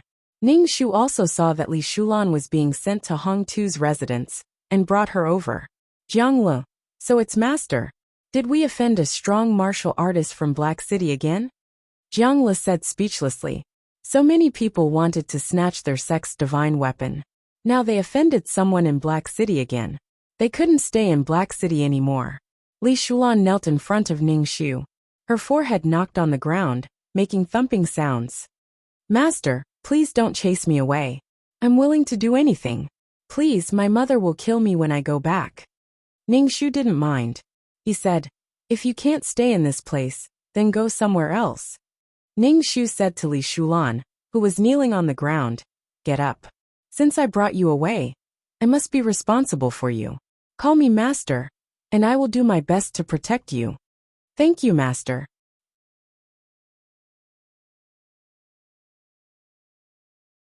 Chapter 686. Ningxu snatched someone else's beauty, so he would naturally be in trouble. Black City's Hong Tu came to the inn and directly floated in the air, roaring. Who is so bold to touch my people? Hearing Hong Tu's voice, Li Shulan's body trembled. She looked pitifully at Ningxu and said, Master, please don't hand me over to him. He will definitely kill me. There were countless women who had been defiled by Hong Tuesday. Hong Tu was a powerful cultivator, and there were plenty of women who were willing to hook up with him. However, this Hong Tu had a strange hobby, and that was collecting. As long as he was tired of playing with a woman, he would cut off a part of her body as a souvenir. If they were lucky, it might be their hair or nails. If they were unlucky, it might be their fingers, eyes, nose, ears, and even their breasts. The women who wanted to get close to Hong Tu all wanted to be protected. However, they might not even be alive now. So what protection was there to talk about? No one wanted to be missing an ear or an eye. Ningxu opened the inn's window and saw Hong Tu's gloomy face. Moreover, there were many people surrounding the inn, and it seemed like they wanted to take advantage of the situation. Someone in the crowd shouted, It was sect leader Changmin who did it. She even has a divine artifact. When Hong Tu heard about the divine artifact, his eyes lit up. His voice became louder as he roared. Who is the Changmin sect leader? Stand out obediently. Otherwise, I will slaughter your entire Changmin sect, and turn your sect into short-lived ghosts. Hong Tu had never heard of any Changmin sect. It was probably some small sect that wanted to destroy the entire sect. Ningxu originally wanted to retreat. There were women and children in this house, and it was not convenient to drag them along. However, now that he was being so arrogant, he had to go. Otherwise, the Changmen sect would not be able to establish their dominance. Everyone wanted the divine artifact in his hands. Why didn't he see these cultivators running to the immortal transformation sect's entrance to ask for the Black Yang sword? Ning Shu said to Qingyu, "Help me take care of my 3 disciples. I will go and fight." Qingyu nodded. Ning Shu pushed the door open and hung in the air, facing Hong Tu from a distance. When Hong Tu saw that Ning Shu was a woman, a lustful look immediately appeared in his eyes. As if he was giving alms, he said, "Hand over the divine artifact, and I can let you be my woman. Otherwise, you may die a terrible death." Ning Shu smiled. "What if I don't? Then I can only capture you alive and rape you before killing you. What's yours will naturally be mine." Hong Tu said matter-of-factly, "What sect? It's actually a woman who's the sect leader. Are there no men in the sect?" Ning Shu's mind moved, and the sky-opening axe appeared in his hand. Ning Shu blew on the sharp edge of the axe and said coldly, "The godly axe is in my hands. If you have the ability, come and take it." When Hong Tu saw the axe, he was excited and looked down on Ning Shu completely. He opened his arms and tried to snatch the axe from Ning Shu's hand. Ning Shu circulated his qi and swung it at Hong Tu's lower body. The axe shadow mixed with the power of the coiling dragon energy hit Hong Tu's lower body heavily. Hong Tu's expression instantly froze. He lowered his head and looked at his lower body that was dripping with blood. Then, he let out a heart-wrenching cry and fell to the ground from midair. Hong Tu, who fell to the ground, covered his lower body. His face was pale. Even if he had great strength, he was just like an ordinary man now. His face was twisted with pain and shock. No one dared to approach him. Some of the men even covered their lower bodies. It was painful to look at. Ning Shu saw that there were many cultivators flying over from not far away. He shouted to Qingyu in the house, "Kelp, run now." Ning Shu shouted, but Qingyu in the house didn't move. Ning Shu could only shout again, "Qingyu." Only then did a kelp that was as cold as black iron reach out from the window and wrap around Ning Shu. Under everyone's gaze, Ning Shu disappeared in an instant. This made everyone look at each other. Every teleportation was a form of torture. Now that Jianglu was stronger, he didn't faint like before. Instead, he started vomiting. Ning Shu saw him vomiting and felt extremely disgusted. Li Shulan fainted. Ning Shu looked at his second disciple. Yes, he was still alive. He thought he couldn't withstand the pressure of teleportation. After Jianglu finished vomiting, he wiped the corner of his mouth. Ning Shu asked, "Master, where are we going now?" Ning Shu thought for a while and said, "We have to find a mountain. We can't drag our family down like this." Qingyu said, "I know a place. It's very secluded, and the spirit energy is okay. There's a spirit mine underneath." "Oh my, this place is not just okay, it's simply amazing." Ning Shu asked, "This is such a good place. Why don't you take it?" Qingyu didn't say anything. Obviously, he didn't want these things. They weren't tempting to him. Alright, she thought they were good things, but he didn't want them at all. Qingyu brought them to their destination. This place was backed by a steep mountain. A jade waterfall poured down from the mountain. Qingyu lifted his foot and stomped, saying, "There should be a spirit vein underneath." Ning Shu looked at the endless mountain range and thought, "I still have to find craftsmen to build the palace. To find craftsmen, I have to pay them. How troublesome." Qingyu said, "The sect can be a Dharma artifact. You can directly make it into a divine artifact." Ning Shu widened his eyes and looked at Qingyu. "Kelp, you're so cute. Then please help me make a sect, the domineering kind." Qingyu looked at Ning Shu silently. Ning Shu changed his words. "Qingyu, sorry to trouble you." Ning Shu took out the storage space at his waist and said, "I have many materials here. Take whatever you need." Qingyu looked at Ning Shu's storage bag. "Leave these things for your disciple." "Alright." Ning Shu hung the bag at his waist again. "Qingyu, I have a request." Ning Shu said. Qingyu looked at Ning Shu. Ning Shu said, "I hope that this divine artifact can't be refined." "No one can." This item was something that Changsun sect needed to ensure their safety. They were afraid that some lucky person would be able to refine the god artifact and turn it into someone else's treasure, destroying Changsun sect in one fell swoop. Jiang Lu was stunned and said, "Master, why can't you let someone refine the sect? If the sect meets with any emergency, they can bring the sect away." Ning Shu shook his head. "No. If you can refine it, others can too." "But what's the point of this divine artifact?" Jiang Lu pursed his lips and said, "If we can refine the sect's divine artifact, the sect will be safer and can protect the Changsun sect disciples." Ning Shu looked at Jiang Lu. "If we can't refine the divine artifact, there will be fewer people who want it." This was a place that Ning Shu wanted the Changsun sect disciples to live peacefully. It wasn't a divine artifact that belonged to someone.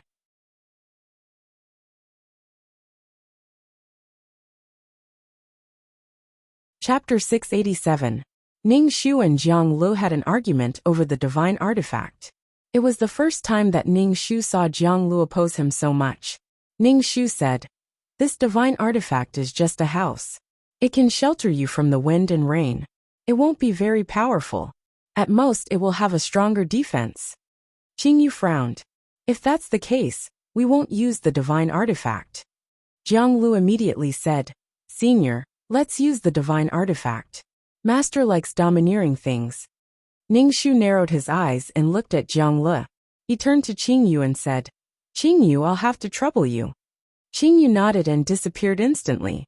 He was probably looking for a place to refine the divine artifact.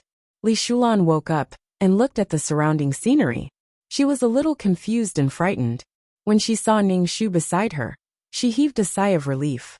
She quickly got up from the ground and bowed to Ning Shu. Ning Shu said, "Take good care of the child. I'll go find something for the child to eat." Jiang Li's face was a little uneasy. Ning Shu said, "Master, I'll go with you." "No need. Take good care of the child with Shulan." Ning Shu wandered around and prepared to catch a female demon beast that had just given birth. In the end, he caught a demon beast that looked like a cicad deer and a goat. He tied its 4 limbs with a rope and carried it back. The child woke up. Li Shulan was helping to take care of the child. Jiang Lu saw Ning Shu carrying something and quickly helped. Ning Shu moved his neck and said, "Let's make do with this for the next few days. We'll talk about it after Qing Yu finishes refining the sect." "I'll listen to Master." Li Shulan hugged the child and said. The child in her arms cried loudly. Jiang Lu took out a bowl and squeezed the demon beast's milk. Ning Shu said, "Boil it for a while and disinfect it." Jiang Lu nodded. The child cried heartbreakingly. Ning Shu took the child and comforted him. The child sobbed and sniffed. As if he smelled Ning Shu's scent, he didn't cry so hard anymore. When the demonic beast's milk was ready, Jiang Lu carried the child and fed him.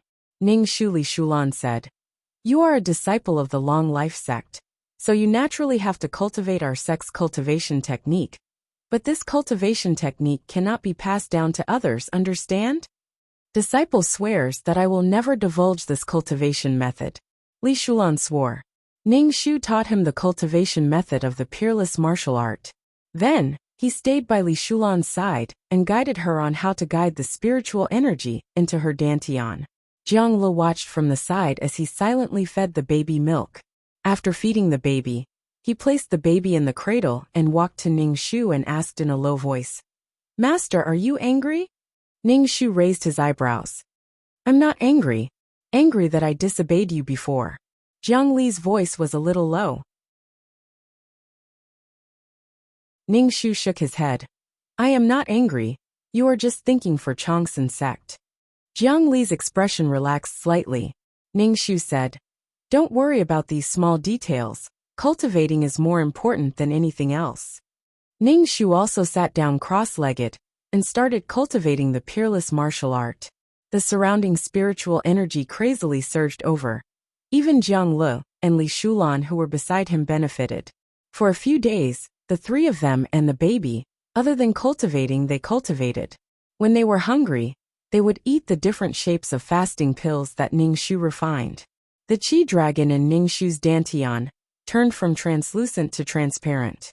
When it was released, only Ning Shu knew where it was. No one else could see it. It was simply a sneak attack weapon. Ning Shu clenched his fist, feeling that he could smash a mountain. Strength, a huge amount of strength. Ning Shu never thought that he could be so strong. Jiang Li's chi force had also transformed. Ning Shu asked him to use his mental energy to guide the chi force out. Jiang Li practiced for a while and released the chi force. Jiang Li's chi force was indeed in the shape of a tiger. Now it was up to Li Shulan to see what shape it would take. Ning Shu was wondering if she could gather enough information to make a complete atlas of animals. Work hard, not bad. Ning Shu encouraged Jiang Li. Go catch some wild animals for a sumptuous meal. Jiang Li. Qing Yu had already disappeared for half a month and still hadn't appeared. Did he vomit blood and die while cultivating? So worried. After waiting for a month, Qing Yu still hadn't returned. Ning Shu was a little stunned. Did it take so long to cultivate a sect? Ning Shu stretched his neck every day waiting for Qing Yu to return. After about 2 months, Qing Yu finally returned. He looked exhausted. Ning Shu didn't feel good. He always troubled Hai Dai. Hai Dai had already repaid everything and didn't owe him anything. Ning Shu was grateful. He asked, "Are you hungry? Do you want to eat 2 fasting pills?" Qing Yu glanced at her and stretched out his hand. There was a very small house-like thing in his hand. He asked, "Where do you plan to place the sect?" "There, no, here, no, it's too close to the river. It's very humid." Ning Shu sized it up and carefully looked at where it was suitable. Qing Yu was too lazy to look. He raised his hand and the house flew into the sky. It became bigger and bigger in everyone's eyes. It covered the sky and was extremely huge. Then it landed heavily on the ground, causing the ground to tremble. Ning Shu and his disciple looked at the sect in a daze. It was solemn and majestic. The 3 words Changsun sect were ancient and boundless. It was as if it had passed through countless years and stood until now. Ning Shu took the lead and stepped on the stairs. He was amazed along the way. There was a plaza, a hall, a bridge, and countless houses. There was a herb garden, and it was filled with spiritual soil. There was a library, an alchemy room, and all kinds of things. Ning Shu and Qing Yu said, "Thank you." Qing Yu said, "The defensive ability is not bad. It can automatically gather the surrounding spiritual energy. I set up an array. If there is any unbearable force, it will activate the array." It was simply too awesome. Ning Shu held Qing Yu's hand and shook it. "Comrade, you've worked hard." Qing Yu retracted his hand and asked, "Do you still need a protective array? You can set up a protective array around the sect." Okay. Ning Shu quickly nodded. "Thank you for your hard work. I feel a little embarrassed. I feel like I'm taking advantage of you." Qing Yu didn't mind. "I have nothing to do anyway." Ning Shu was speechless. Qing Yu reinforced another layer of mountain protecting formation in the sect. The sect was already hidden. It looked impregnable and gave people a sense of security. Ning Shu stood in the highest hall and said proudly, "Changsun sect is officially open. Disciple greets master." Jiang Li and Li Shulan knelt down. Ning Shu sat on the chair and looked at the vast plaza outside. There would be more and more people here in the future. This was the place where the human demons could live peacefully. Maybe when Changsun sect became stronger, the human demons would be in a better situation. They would no longer be rats that hid and let people kill them. They were born into this world without knowing anything and were surrounded by evil.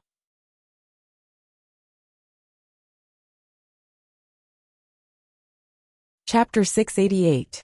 Ning Shu planted the spirit herbs and ginseng that he had plundered previously in the medicinal field that was rich in spirit energy. Looking at the empty sect, he had to collect all kinds of books and artifacts. Anyway, there were too many things that needed to be filled. It was really not easy to establish a sect. A strong sect had to go through generations of accumulation and growth. Ning Shu let the 2 disciples cultivate in the sect and take good care of the children, while he went out to look for disciples. Qing Yu and Ning Shu said, "I'll go with you." "Okay, let's go to the Black City now," Ning Shu said. Qing Yu nodded, grabbed Ning Shu's collar, and instantly disappeared. Ning Shu was very dissatisfied.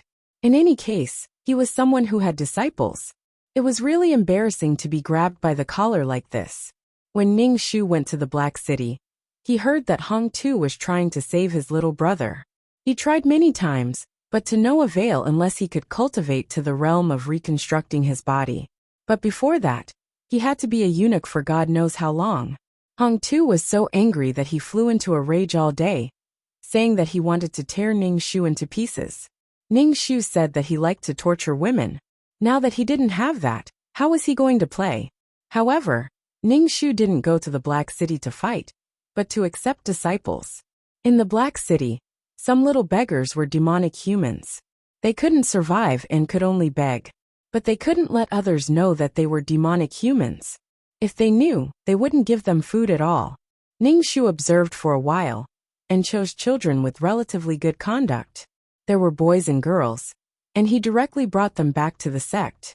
He also bought many books back to let the disciples learn to read. There were all kinds of books on alchemy, refining weapons, and all kinds of strange stories. Ning Shu bought all the books that could be bought back, and stuffed them in the library.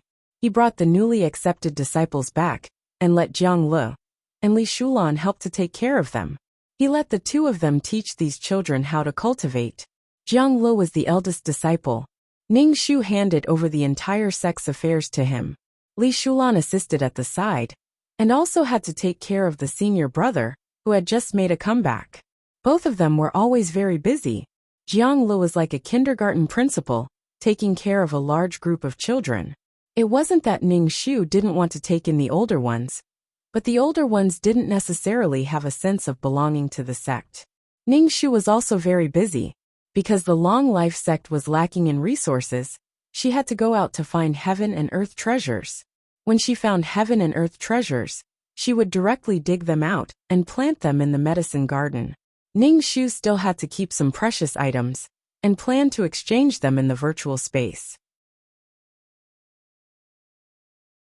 In his free time, Qingyu would also help Ning Shu refine some Dharma artifacts, and place them in the Dharma artifact pavilion. Occasionally, he would refine some better pills. In short, after Ning Shu's work, the entire sect was starting to look decent. It could only be said that it was an empty shell. Rome was not built in a day, and neither was the sect. He could only develop slowly. However, Ning Shu was still very happy to see a group of little radishes kneeling in front of her and calling her master. These were all her disciples. In the future, there would be more disciples, and the sect would become more and more powerful. Ning Shu didn't run around anymore. She stayed in the sect and focused on cultivating, teaching Jiang Lu, and the group of children. Ning Shu's current strength was almost the same as the Great Ascension stage. The coiling dragon Qi in her dantian had completely turned transparent and couldn't be seen at all. Of course, with Qingyu's strength, he could see where the coiling dragon was at a glance. However, those who weren't as strong as Qingyu would find it difficult to detect it. No one could withstand a sneak attack. Jiang Li's strength was the strongest among the disciples. Ning Shu picked a few more children with better aptitudes to be her direct disciples. She couldn't just teach Jiang Lu. Ning Shu couldn't say it. She had an indescribable feeling towards Jiang Lu, and it wasn't a good feeling.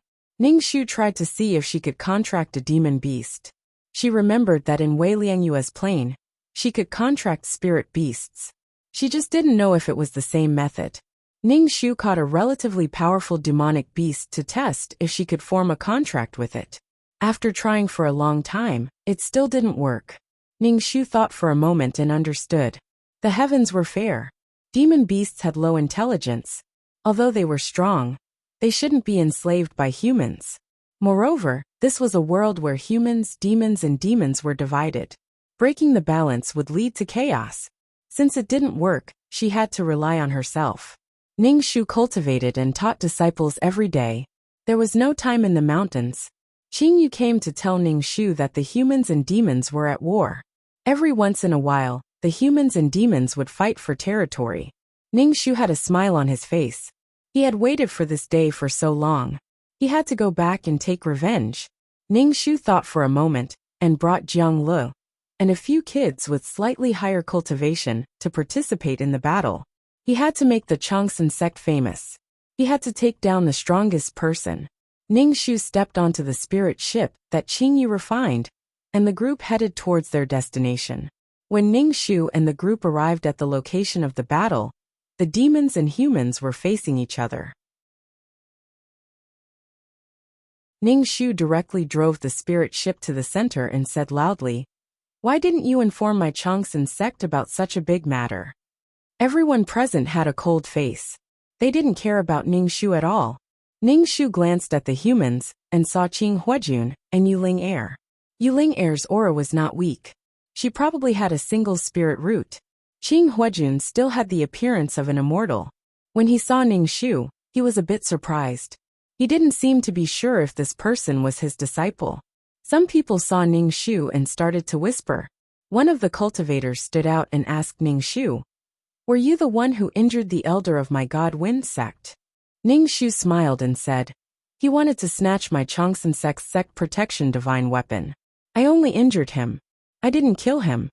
Hearing Ning Shu mention divine weapon, the humans were in an uproar. They all sized up Ning Shu. They also sized up Qing Yu, who was beside Ning Shu, and the few radish heads. "Are you guys going to start a war?" Ning Shu's face was troubled. "I don't even know who to help." Everyone looked at Ning Shu and the group as if they were crazy. "Xiao Susu, what are you doing?" A devil from the devil clan looked at Ning Shu. His face was incomparably handsome, but his eyes were cold and evil. His whole body exuded a powerful aura. Ning Shu looked at this demon. This should be Xiao Susu's father. He was the one who placed the restriction on Xiao Susu.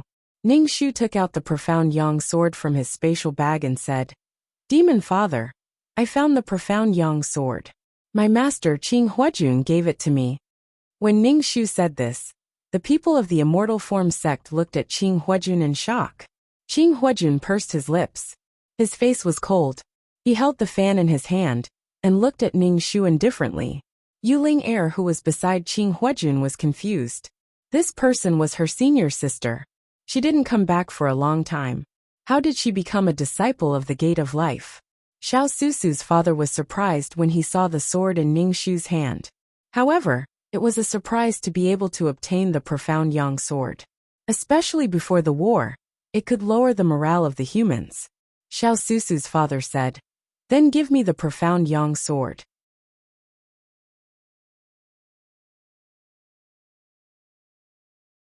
Chapter 689. The human race clearly did not expect the Immortal Form sect's divine weapon to be in someone else's hands. They all sized up the Immortal Form sect's people. The demon race was much happier.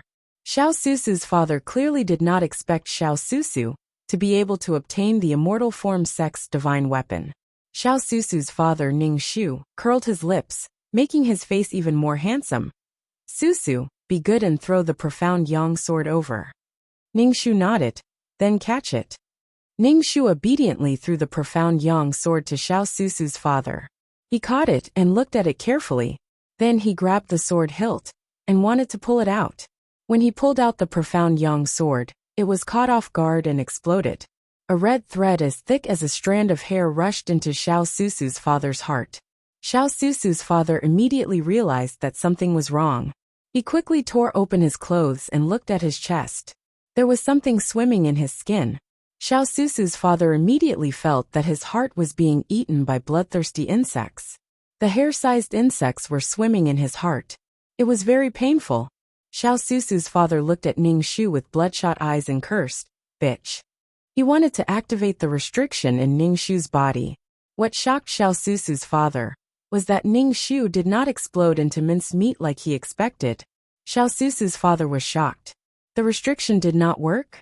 He tried a few more times. The turn of events was too sudden. He originally thought that the demon race would obtain the profound yang sword. But now, he was infected by the bloodthirsty insects. The human race could not help but laugh in disdain and satisfaction. Qing Huajun held a folding fan and fanned himself slowly. The corners of his mouth curled up slightly. He looked very relaxed and didn't look like he was here to fight at all. Ning Shu took out the heaven-splitting axe. Once the heaven-splitting axe was taken out, everyone's eyes focused on it. Some people had already seen the heaven-splitting axe before, but they could not help but breathe quickly. This was a divine weapon. Ning Shu cupped his hands towards Qing Huajun and said, "Previously, Qing Huajun and I were master and disciple. Susu appreciates Qing Huajun's care. So Susu has decided to give the Panga Heaven Opening Axe to Qing Huajun. Qing Huajun was taken aback for a moment before he lightly said, "I won't accept anything from you for no reason." Ning Shu said with a smile, "It can be considered as ending our relationship as master and disciple." Seeing that Ning Shu wanted to give the heaven-splitting axe to the Immortal Form sect, the eyes of some sects turned red. The Immortal Form sect already had the profound Yang sword, and now they had the heaven-splitting axe. The strength of the Immortal Form sect had once again taken a huge leap forward. The expressions of these sects were ugly. Ning Shu didn't care whether Qing Huajun would accept it or not. He threw the heaven-opening axe at him. Out of his desire for a divine artifact, Qing Huajun still caught the heaven-opening axe. "Do you have any requests for the Immortal Form sect?" Qing Huajun asked. It was impossible for the Immortal Form sect to give him the divine tool for no reason. Qing Huajun felt whether the axe in his hand was real or not. Ning Shu lightly smiled, and the axe in Qing Huajun's hand immediately turned into ashes. The blood-red worms rushed towards Qing Huajun's heart. Qing Huajun directly blocked the bloodthirsty bugs with his fan, and directly used it to release fire. Seeing that the red blood threads were burned away, Ning Shu's lips curled up.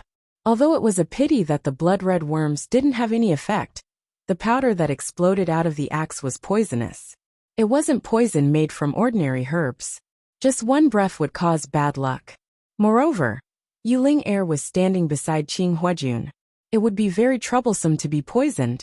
Qing Huajun coldly looked at Ning Shu. His expression was unprecedentedly cold. It was obvious that he was made fun of by Ning Shu in front of so many people, and he was very angry. Ning Shu smiled. "I'll allow you to plot against others, but I won't allow others to plot against me." Qing Huajun coldly scolded. "You despicable human demon, what are you trying to do?" Ning Shu shrugged. "I brought my disciples here to fight, and at the same time, to spread the name of the Changsun sect. Everyone in the Changsun sect is a human demon. This is a human demon sect." Ning Shu looked at these people. "You can fight first, don't worry about us." Qing Huajun's face turned green. "Then let me see how powerful your Changsun sect is." It was obvious that he made a fool of himself just now, and now he wanted to regain his face. Ning Shu's body floated up, and he nodded. "Okay." With a thought, Ning Shu's heaven-splitting axe appeared in his hand. This was the real heaven-splitting axe. Qing Huajun looked at the heaven-splitting axe in Ning Shu's hand. "You don't have the right to have such a divine tool. Whether I have the right or not is not up to you to decide." He raised the axe, and a huge axe shadow formed behind him, chopping towards Qing Huajun. Qing Huajun squinted his eyes at Ning Shu's attack, and the fan in his hand spun, forming an endless rain of swords to resist the axe shadow. With a boom, the axe energy ignored the swords and chopped towards Qing Huajun. Qing Huajun dodged, and the axe energy hit the ground, causing the ground to tremble, and a deep trench appeared. Ning Shu waved the heaven-splitting axe and released the coiling dragon qi, sneakily attacking Qing Huajun from behind. Qing Huajun formed even more swords to resist the axe energy, and he felt a slight fluctuation of spirit qi on his back. Although it was only a very small fluctuation of spirit qi, he still felt it, and instantly, he felt goosebumps all over his body. And he couldn't determine how big this thing was. He could only dodge instinctively, but he still felt like he was hit, and Qing Huajun felt like he was hit by a huge mountain. His organs were all shifted, and he spat out blood as he flew out. Qing Huajun fell to the ground and spat out blood, but he stood up with the help of his sword, and his face was extremely pale. Qing Huajun didn't know what sneakily attacked him, so he could only cast a spell, and his fingers brushed past his eyelids, and he saw a transparent thing not far away from him. It was a transparent roaring dragon, and it was rushing towards him. Qing Huajun dodged it with difficulty, but he was swept by the dragon's tail, and his whole body fell to the ground heavily, causing cracks to appear on the ground. Ning Shu retracted his qi and looked down at Qing Huajun from above. Qing Huajun stuffed some pills into his mouth, and only then did he feel a little better. He was very surprised by Ning Shu's strength, and said coldly, What kind of evil art did you cultivate? What kind of evil art can I cultivate? Ning Shu's expression was full of disdain. How did I lose? And you say that people cultivate evil arts. The immortal transformation sect is just SOL. Yuling Er saw that her master was injured and was in an extremely sorry state. She was anxious and ran towards Qing Huajun, blocking in front of him. Ning Shu shouted with righteous indignation. Big senior sister, you are so rebellious, how dare you fight with master?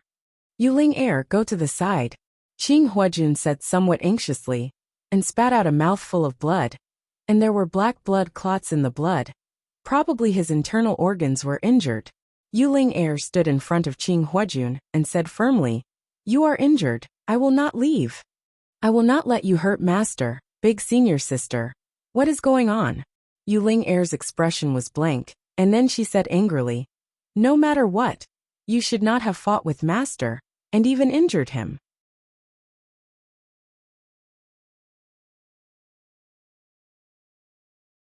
Chapter 690. Ning Shu speechlessly looked at Yuling Er, who stood in front of Qing Huajun, and said, Go to the side.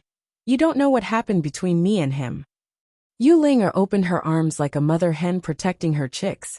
She looked at Ning Shu and asked, Senior sister, what happened? Master is our master. How can you fight with him? Good girl, go to the side and play. Ning Shu said again, You don't know the reason. But senior sister, no matter what, master is still our master. What you're doing is disgraceful. You're killing your master. Back then, you and I were going to become master's disciples. You shouldn't treat master like this. Qing Huajun frowned and clutched his chest. His chest was shaking, and he felt very uncomfortable. Seeing this girl standing in front of him, Qing Huajun's heart swelled. Ning Shu was a bit impatient. He reached out and slapped Yuling Er away, nagging nonstop. Logically speaking, they were at the same level, but they were not as strong as her. She was too lazy to listen to his nagging. This world was just so simple and violent. If you are not convinced, then fight. If you can't win, then keep it to yourself. Ning Shu did not use too much strength, and directly pushed Yuling Er away. Yuling Er rolled on the ground twice. She was not injured. Moreover, this little bit of strength could not hurt a cultivator. When Qing Huajun saw Ning Shu attacking Yuling Er, his face changed. But when he saw Yuling Er standing up and was not injured, he heaved a sigh of relief. Ning Shu said coldly, You have the blood of the demon race in your body. You are indeed vicious. She doesn't know anything, but you are still attacking her. Ning Shu carried the axe on his shoulder and said indifferently, Don't talk about the blood of the demon race, as if all humans are good people. Qing Huajun took out his sword.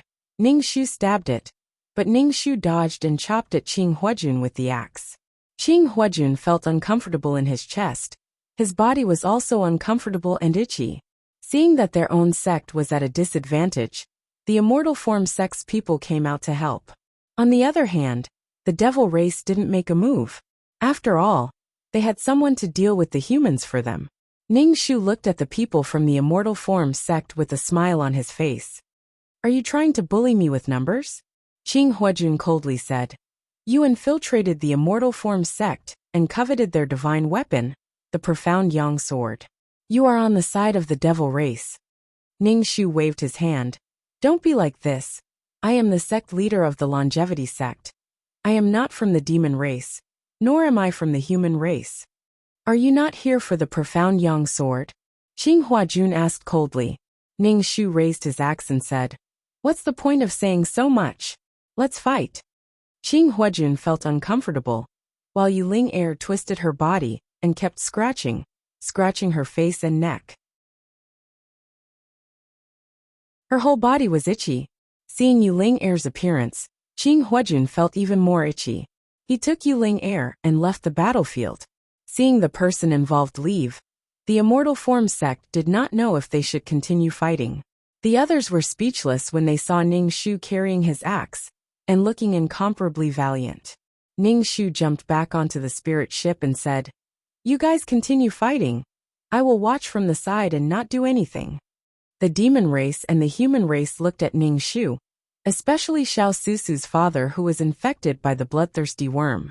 His eyes were red as he looked at Ning Shu. Bitch. Ning Shu raised his eyebrows. Then I will back off a bit. You guys continue fighting. The spirit ship moved back a bit. Jiang Lu and Ning Shu asked, Master, which side should we help? Ning Shu looked at the axe. Help what? We are just here to watch the show. Jiang Lu looked at Ning Shu with some confusion and said, Didn't you say you were going to help revive the longevity sect? Ning Shu said, I am reviving it now. Didn't I defeat Qing Huajun of the Immortal Form sect? I defeated the most powerful person and established my dominance. Qing Huajun was the youngest soul formation stage cultivator, and he was even more powerful than before.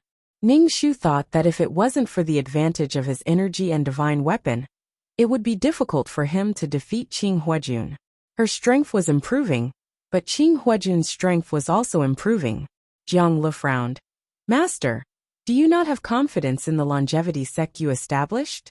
Ning Shu put away the sky-splitting axe and said calmly, Humans, demons, and monsters are the three legs of the tripartite balance.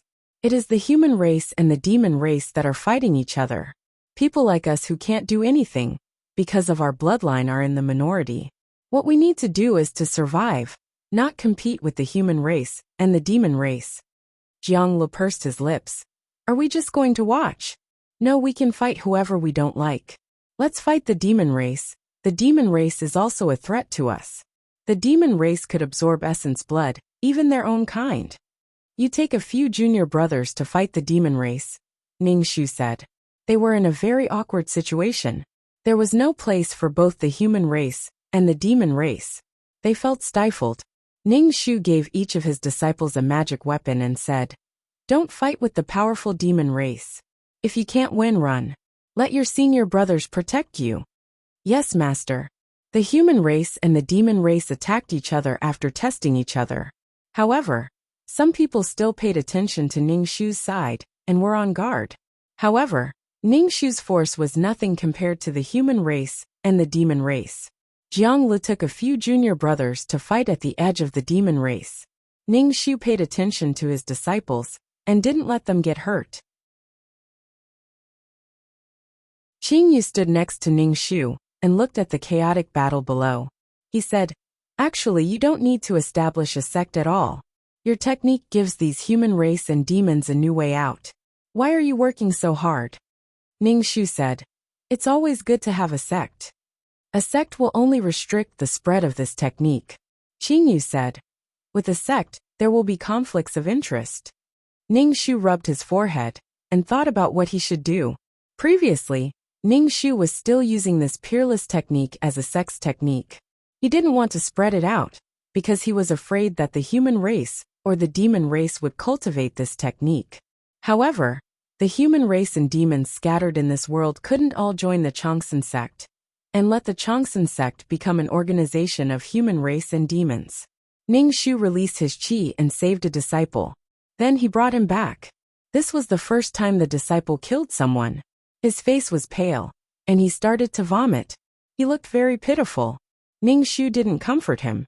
Cultivating, fighting with the heavens, fighting with people, one naturally had to go through all these. Not long later, Jiang Lu brought a few disciples back. Some of them were injured. Ning Shu stuffed healing pills into their mouths. Ning Shu drove the spirit ship back to the sect.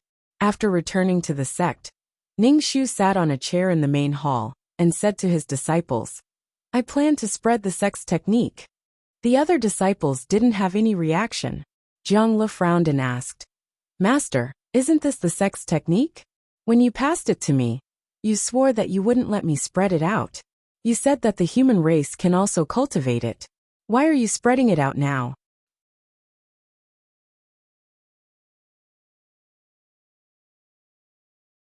Chapter 691. Jiang Lu really couldn't understand what was going on in Ning Shu's mind. She was so different from time to time. Opening a sect seemed like a joke to him. The divine tool didn't allow people to refine it, and now he wanted to spread the sect's cultivation method. Ning Shu said, It's good that this cultivation method can be cultivated by other demons. Jiang Lu pursed his lips and said, When the sect is strong, you can join the sect and cultivate.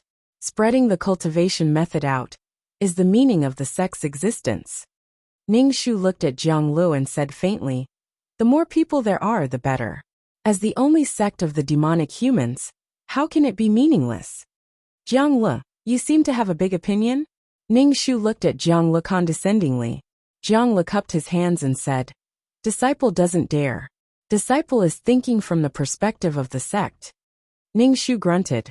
"Go and cultivate. Shulan, stay." Jiang Lu pursed his lips and glanced at Ning Shu and Li Shulan. He cupped his hands and left with his disciple. Li Shulan and Ning Shu saluted and shouted, "Disciple greets master." Ning Shu looked at Li Shulan, who was becoming more and more beautiful. He smiled and asked, "How are you in the sect?" Li Shulan said, "Very happy." "Well, you should worry more about the sect," Ning Shu told Li Shulan. Li Shulan grunted. "Cultivate well. Do you think it's wrong for me to spread this cultivation method?" Ning Shu asked Li Shulan. "Disciple will listen to master," Li Shulan said obediently. "I'm asking for your opinion." Ning Shu looked at Li Shulan. Li Shulan said, "Master is right." Ning Shu. After thinking about it, Ning Shu decided to distribute the cultivation method. He directly went to Black City and gave the cultivation method to some human devils. As for whether human devils would cultivate or not, Ning Shu didn't care. On the other hand, Qing Huajun and Yuling were in a much more miserable state. It was unknown what kind of poison they had been poisoned with, but their entire bodies were itching unbearably. Qing Huajun's cultivation base was high, and he was able to suppress it with his own cultivation base. However, Yuling was not able to do so. Her cultivation was not as high as Qing Huajun's, so she could only keep grabbing at the poisonous powder. It could only be said that Yuling was unjustly implicated. Ning Shu's target was Qing Huajun. Yuling stood beside Qing Huajun and breathed in the poisonous powder. When Qing Huajun saw Yuling scratches on her face, she anxiously went to find the antidote. Because Qing Huajun was busy looking for the antidote for Yuling and himself, he didn't participate in the war. He continued to search for the ingredients needed for the antidote pill. Ning Shu brought his disciples to participate in the great war between humans and demons. Most of the time, he brought his disciples out for a walk. This gave the Changsun sect some reputation. Then, Ning Shu let Qing Yu bring him around the world. If they met a human demon, he would teach him a cultivation technique. Anyways, Qing Yu's teleportation ability was great. Ning Shu asked Qing Yu, "How's your progress in breaking through the void?" Qing Yu sighed. "I'm trying to determine the point outside the plane, but I still haven't touched this point." Ning Shu could only comfort him. "Take it slow. It will be determined eventually. There must be a pattern, although I don't know what the pattern is." Ning Shu asked 2333 in his heart. "How do we determine the point between the wormholes?" 2333 said, "The distance between this point can be calculated. There are countless points, and the points might not be accurate. The system can calculate it. As for how this kelp is going to break through the plane, it has to depend on itself." "Damn, it's so complicated." Ning Shu looked at Qing Yu. "Take it slow. We will find the point to break through the plane. I have faith in you." Qing Yu looked at Ning Shu silently and didn't say anything. Ning Shu couldn't stand Qing Yu's silent disdain. "Say what you want to say." Qing Yu shook his head. "I don't have anything to say." Ning Shu thought the war between humans and demons was in full swing. Some demons who weren't strong took advantage of the chaos to sneak into human territory and started massacring mortals. When Ning Shu passed by, he directly exterminated these devils, leaving not even ashes behind. Ning Shu thought that his mission this time should be over. The Changsun sect was on the right track and had more and more disciples. They probably had some reputation in the war. Some demons took the initiative to join the Changsun sect. Among these disciples, Jiang Lu became more and more stable. He had the charisma of a leader, but he had a dignified appearance and was in high spirits. When Jiang Lu saw Ning Shu, he would smile and greet Ning Shu with cupped fists, calling him master. Ning Shu would occasionally check on Jiang Li's cultivation. Jiang Li's cultivation speed was quite fast, and his energy was getting thicker and thicker. When he released his energy, the giant tiger roared towards the sky. It felt like a tiger roaring in the forest and all beasts bowing down to it. When one started cultivating an ultimate martial art, it couldn't compare to a cultivation technique. But the more one cultivated, the stronger it got. It could also nourish the body and adjust the genes of the body. Ningxu squinted his eyes and looked at the energy released by Jiang Le. This tiger was really fierce. Master, can I cultivate to be as strong as you? Jiang Le asked Ningxu. Ningxu nodded, definitely. Jiang Le asked again. Will I be stronger than you? Ningxu, master. Jiang Le looked at Ningxu. Yes. Ningxu said calmly. Jiang Le smiled. The stronger I am, the more I can protect the sect. Ningxu smiled and didn't say anything.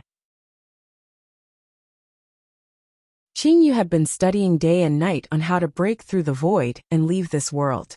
Qingyu was obsessed with one thing and didn't care about anything else. Ningxu patted Qingyu's shoulder. Take your time, I might have to leave. Oh.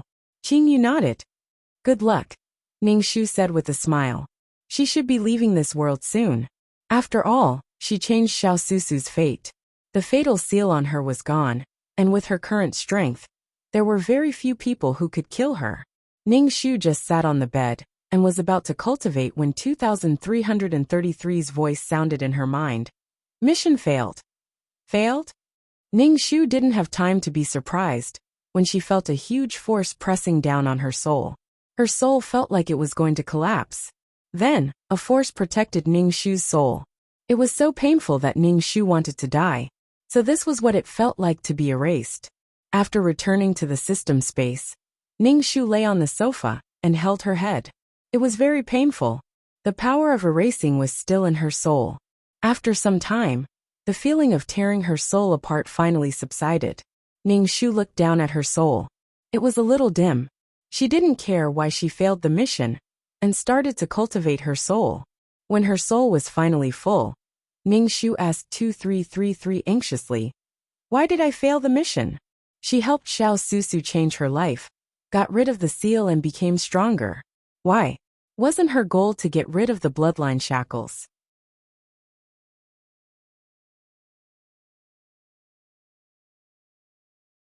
Chapter 692. Ningxu didn't know what he did wrong to cause this mission to fail. If Xiao Susu wanted to turn herself into a living demon, then there was nothing she could do. If it wasn't for the amulet, she would have been obliterated. Ningxu asked 2333, Why did it fail?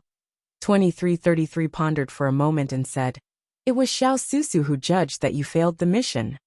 Ningxu was even more puzzled. Xiao Susu appeared in the system space. Ningxu asked her, Why did you judge that my counterattack failed? Xiao Susu pursed her lips and said, You didn't do anything in that world. Your cultivation speed was very fast. You obtained treasures of heaven and earth. You obtained divine artifacts. And you established a sect. And I am not a person with good talent. Your counterattack is not my life at all. Xiao Susu said faintly. Ningxu frowned. If I am not strong, how can I break free from the shackles of the bloodline? But when you killed everyone, there were people who helped you. But I didn't. Xiao Susu said. I paid with my soul, but I am not satisfied with your counterattack. To put it bluntly, she saw that Ningxu's life in that world was too smooth, and then looked at her own bitter life. It was simply ironic. Okay. Ningxu was speechless and asked, Then will you ask other mission takers to help you counterattack? Xiao Susu shook her head. No. Ningxu silently chanted the clear heart mantra in his heart to suppress his annoyance. Then you are not going to counterattack? Ningxu raised his eyebrows and asked. Xiao Susu was silent for a moment and said, I plan to go back. What do you mean? Ningxu looked at Xiao Susu strangely. Go back to the world where I counterattacked. Xiao Susu nodded. Ningxu rolled her eyes, her face turning cold. You've determined that I've failed my mission. And now you want me to return to the world where I've counterattacked. Are you trying to freeload? You don't want to pay with your soul force, do you? Xiao Susu pursed her lips and didn't say anything. 2333 said, Those who don't follow the rules will be killed. Xiao Susu's face was filled with fear.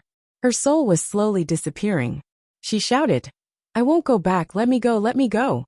Xiao Susu's soul had completely disappeared. but Xiao Susu's painful wails were still echoing in the system space. Ning Shu saw a soul being obliterated in front of him, and he was a little frightened. If she didn't have a protective talisman, she would have disappeared like Xiao Susu. Ning Shu rubbed his forehead, feeling very tired. Will the client be killed as well? Ning Shu asked.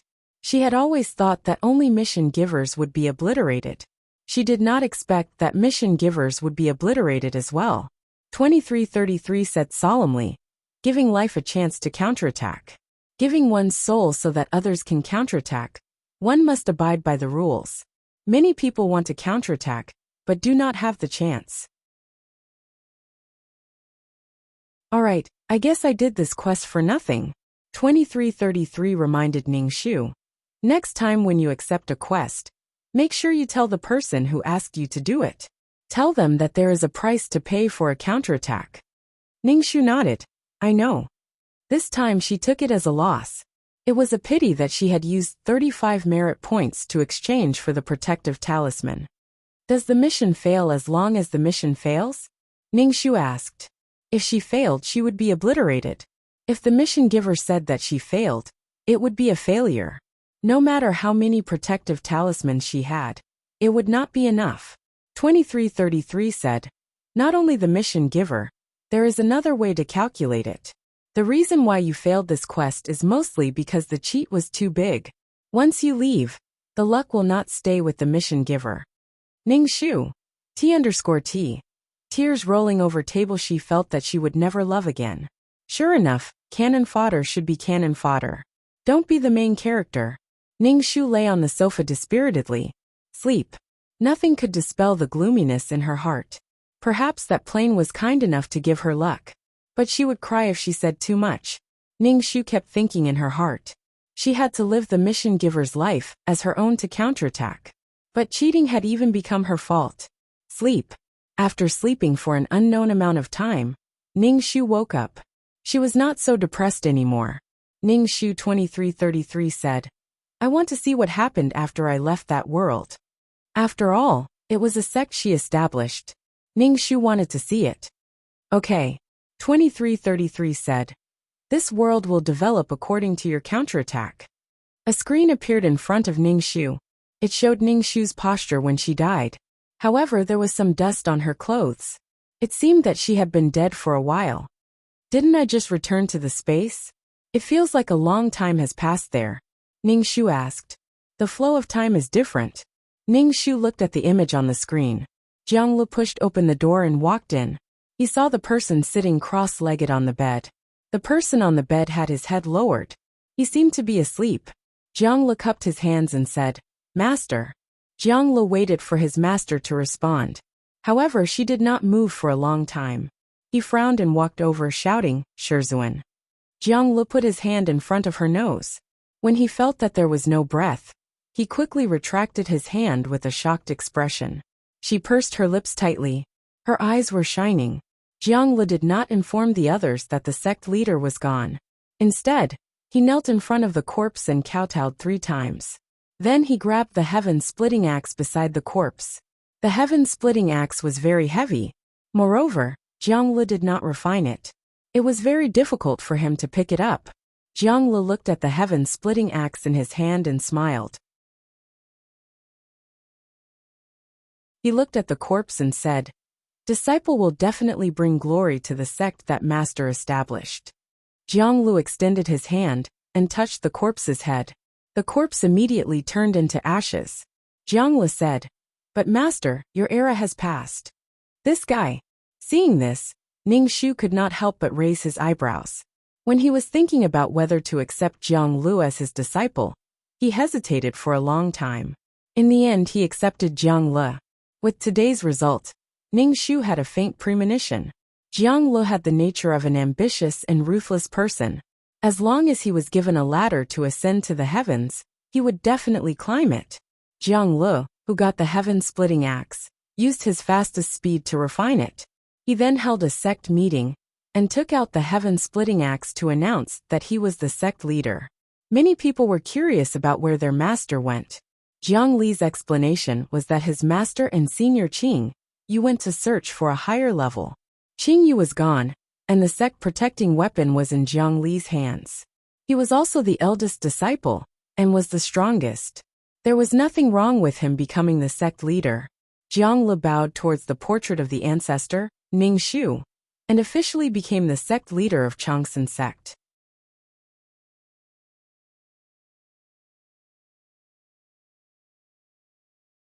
Chapter 693. Ningxu saw that Jiang Li had become the sect leader of Changsun sect. He was getting stronger and stronger, which made Changsun sect a little famous among the demonic humans. Moreover, Jiang Li was a very vicious person. Once provoked, he would strike like lightning. When he was under Ningxu, he was able to restrain himself a little. Now he had nothing to worry about. However, this was a world where the strong were respected, and there was no right or wrong. Only fierce methods would make others wary. Jiang Li had shown his desire for Changsun sect before. When Ningxu said that the sect's god artifact was not to be refined by anyone, he was very against it. When Ningxu said that he wanted to spread the ultimate technique, Jiang Li also objected, and said that only those who joined Changsun sect could cultivate it. Jiang Li didn't care about the demonic humans in this world. He only cared about Changsun sect's benefits and his own rights. What made Ningxu more gratified was that her peerless martial arts were practiced by many people, including demi-devils and humans. After turning off the screen, Ningxu laid on the sofa and didn't say a word. He had never failed a mission before. He actually failed this time. No matter how much he said that he didn't mind, he still felt bad. Do you want to open up your status panel and be happy? 2333 said. Ningxu rolled his eyes. I failed the mission. No points, no stats. How annoying. How can I be happy? I'm not opening it. 2333 said. There's a surprise. Surprise! Ningxu immediately sat up and opened his status panel. Number 2333 name Ningxu. Intermediate mission taker. Age 27 points 5. 15 million soul. 300 health. 71 wisdom. 224 charm. 10 luck. 54 spirit. 130 faith. 641000 martial strength. 142 qualifications. 59 merit. 301000 skills.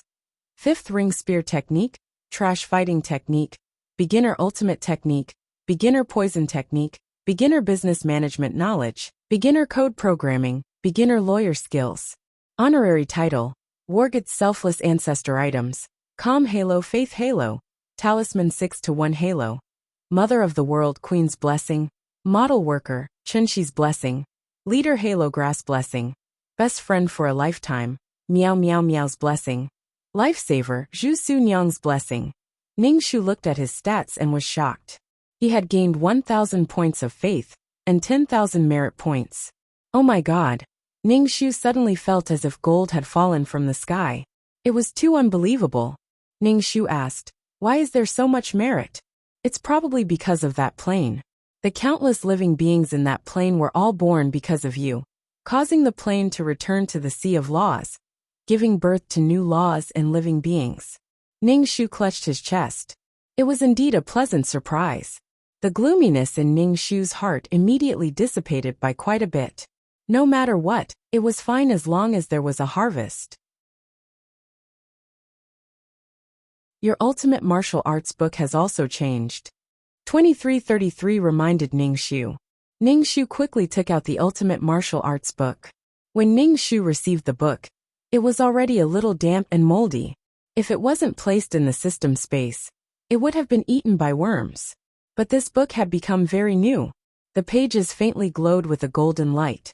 On the page, there were 4 words in small seal script, Ultimate Martial Arts. Ningxu was a little excited. He opened the book. The incantation and movement method had disappeared. Instead, there were pictures of animals.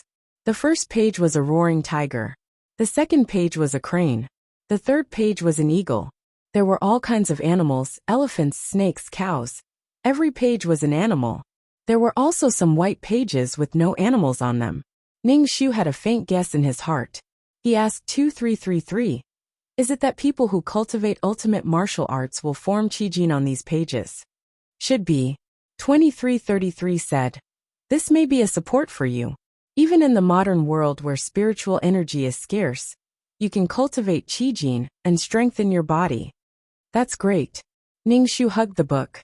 Although the mission failed, the harvest this time was enough. Ningxu's mood instantly became better. He took the star sand and went to the virtual space to find the silver-haired man. After a moment of absent-mindedness, Ningxu stood on the quaint street of the virtual space.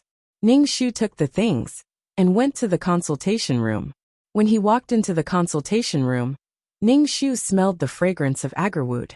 When he smelled this fragrance, he felt his soul become incomparably calm. The dust in his soul slowly disappeared. Ningxu desperately inhaled as much as he could. The silver-haired man came out from the inner room. When he saw Ningxu, he just raised his eyebrows. The silver-haired man had a leather book in his hand. Ningxu was a little curious. What kind of book was this? Please sit. The silver-haired man sat down. Ningxu sat opposite him. He straightened his back and stretched his neck to see what book it was. However, he couldn't see anything. The book was clearly in front of him, but Ningxu's mind was a mess. Since he couldn't see it, Ningxu gave up and said, I found the star sand. The silver-haired man's face showed a surprised expression. So fast. Ningxu took out the star sand he obtained from the mission world and placed it on the table. The silver-haired man glanced at Ningxu and stretched out his slender fingers to pick up the star sand. He looked at it carefully and nodded. It's star sand. How did you find it? The silver-haired man asked. Ningxu pursed his lips and said, Would you believe me if I said I picked it up on the road? The silver-haired man just glanced at Ningxu and asked, What do you want to exchange for? What treasure do you want? Ningxu waved his hand. I don't want treasure.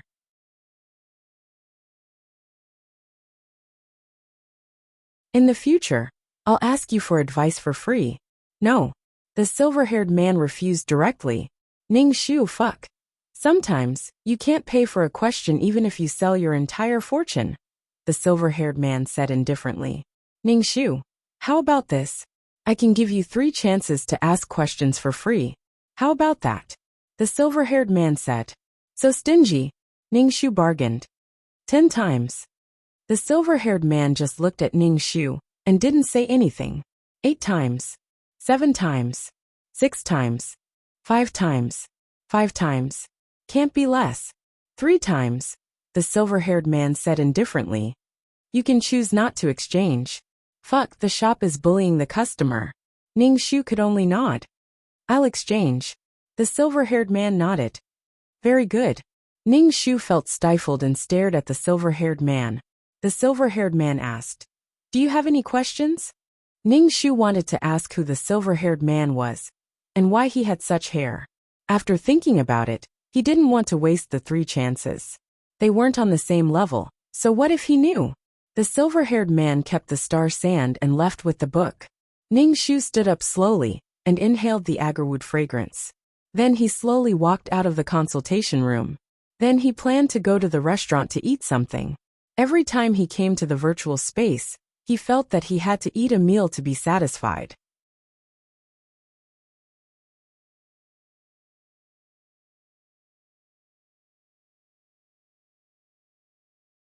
Chapter 694. Ningxu walked into the restaurant, and the waiter came over. Ningxu said, Sir, a guest wants to share a table with you. Please go over there. Ningxu looked in the direction the waiter was pointing, and saw the well-dressed Zhang Jiasen smiling at her from afar. Ningxu immediately got goosebumps and turned to leave. The waiter immediately said, Sir, the guest knows that you don't want to go over. He asked me to bring you a message. What message? Ningxu raised her eyebrows and looked at Zhang Jiasen. We can work together, the waiter said. Working with Zhang Jiasen? Bullshit. She would have to count the money for Zhang Jiasen if she sold it. Ningxu turned around and walked out of the restaurant. Zhang Jiasen shook his head and caught up with Ningxu. Ningxu looked at him warily. I don't understand. Why are you fighting with me? Are you looking for revenge? Zhang Jiasen said indifferently. Everything in the past is just a passing cloud. Why would I look for you for revenge? I just want to work with you. Besides, we are acquaintances, aren't we? They weren't acquaintances at all. Ningxu refused. There's no need to work together. We might not meet in the same plane. Zhang Jiasun said. If we happen to meet in the same plane, if we are enemies and don't know each other, won't we both lose? That's why I want to work together. After all, we are acquaintances. Ning Shu nodded and didn't say anything. Zhang Jiasun's eyes flashed and he said, if we meet in the same world, it's very important to know each other's existence. To be honest, I don't want to be enemies with you. And then, Ning Shu looked at Zhang Jiasun. Zhang Jiasun took out a red string and said, this item can let us know each other's existence. Ning Shu saw the item in Zhang Jiasun's hand, and her pupils constricted. Wasn't this the fucking string of affection? Zhang Jiasun actually took out the string of affection. This unscrupulous bitch. Ning Shu sneered and said, no need. Ning Shu turned around and walked away. Zhang Jiasun reached out and touched Ning Shu's arm. As soon as he touched it, he immediately withdrew his hand. The strings of affection followed Zhang Jiasun's touch and entered Ning Shu's arm. Finally, it formed a red rope around his wrist. Ning Shu lowered his head and looked at his wrist. He looked at Zhang Jiasun coldly. Zhang Jiasun smiled and said, this way, if we meet on the same plane, we won't be strangers, and we won't kill each other. Ning Shu rolled his eyes and raised his hand. Look carefully. The red rope on Ning Shu's wrist gradually dissipated. Finally, it turned into red smoke and disappeared. The string of love was no longer tied to Ning Shu's wrist. Faced with such a situation, Zhang Jiasun only raised his eyebrows and said calmly, you don't agree? Why should I agree? You used the string of affection on me. What? Did you think I was meow meow meow, who was tricked by you and lost her life? Ning Shu's face was full of sarcasm. If you want revenge, we'll make it clear. Ning Shu took 2 steps back. Zhang Jiasun smiled and shook his head. Just because we didn't get along, you have such great enmity towards me. Ning Shu, what the fuck? You're clearly the bitch with bad intentions. How can you say I have enmity? Yes, I have great enmity towards you. Ning Shu said to number 233 in his mind. Return to the system space. Zhang Jiasun just watched indifferently as Ning Shu disappeared. He turned around and walked away indifferently. Ning Shu returned to the system space. He sat cross-legged on the sofa and silently chanted the mind-cleansing mantra. He was really angered by Zhang Jiasun. Did he really think that the halo of faith that could block all curses was just for show? Fortunately, Ning Shu was at a disadvantage as an empress. He immediately exchanged for the halo of faith that could block curses. He didn't expect that the first time he used it would be on Zhang Jiasun. This bitch definitely wanted revenge. She caused him to commit suicide. She even killed the innocent meow meow meow. There was no way he would let her go. Ning Shu was a little gloating. The string of affection was destroyed. You wasted your points. You deserved it. Ning Shu didn't plan to do any more quests. Ning Shu still hadn't adjusted his mood after this incident. He pulled out a book from the bookshelf and carefully read it. After he finished reading, he put the book back on the shelf. Ning Shu took the watering can and watered the bright flowers. He still felt uncomfortable, so he just lay on the bed and slept. After a comfortable sleep, he sat on the sofa and said to number 233, let's see who asked for this quest. Okay. As soon as number 233's voice fell, a woman appeared in the system space. This woman had short curly hair. She was about 50 years old. Ning Shu was a little surprised. This was the first time he saw such an old client. My name is Yang Zi. I want you to help me counterattack. Yang Zi said to Ning Shu. She looked up and down at Ning Shu. You are so young. Yang Zi's expression was a little suspicious. You are a quest taker? Ning Shu nodded. Counterattacking has a price. You need to pay with your soul. Are you sure you want to counterattack?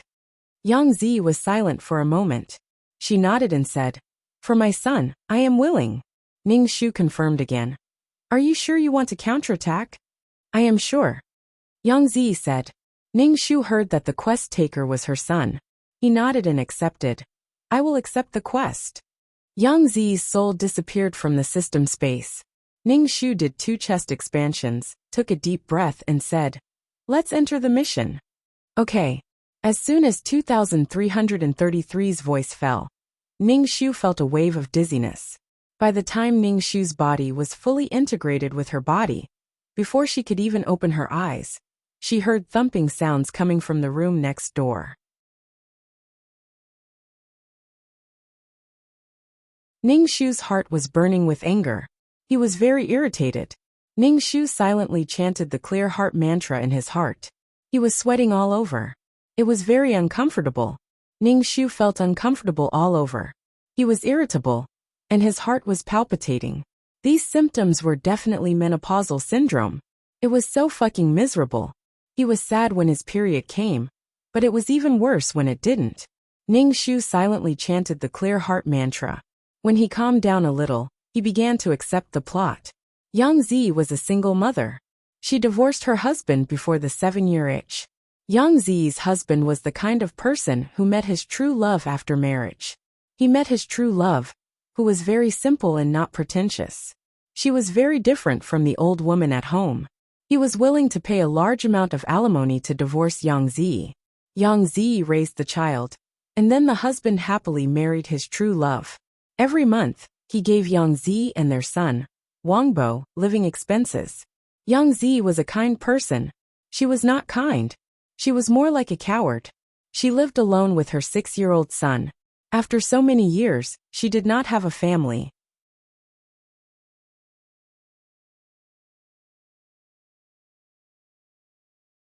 Chapter 695. Yang Zi was the kind of person who didn't want to argue with others, and would take a step back. She was an honest and sincere person. Under her guidance, her son Wangbo was also such a person. Furthermore, he grew up in a single-parent family, so he was somewhat taciturn. He wasn't married even when he was in his 30s. However, Wangbo met a woman who was 2 years older than him, Kaianchi.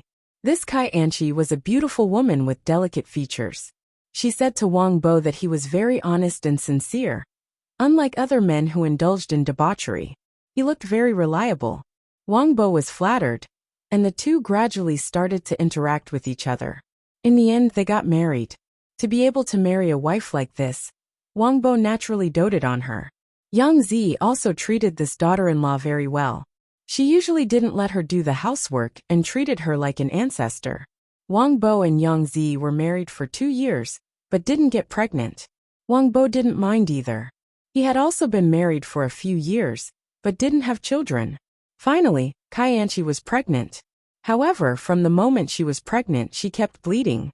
Wangbo wanted to bring Kaianchi to the hospital. Kaianchi didn't want to go to the hospital, and said that she was just weak.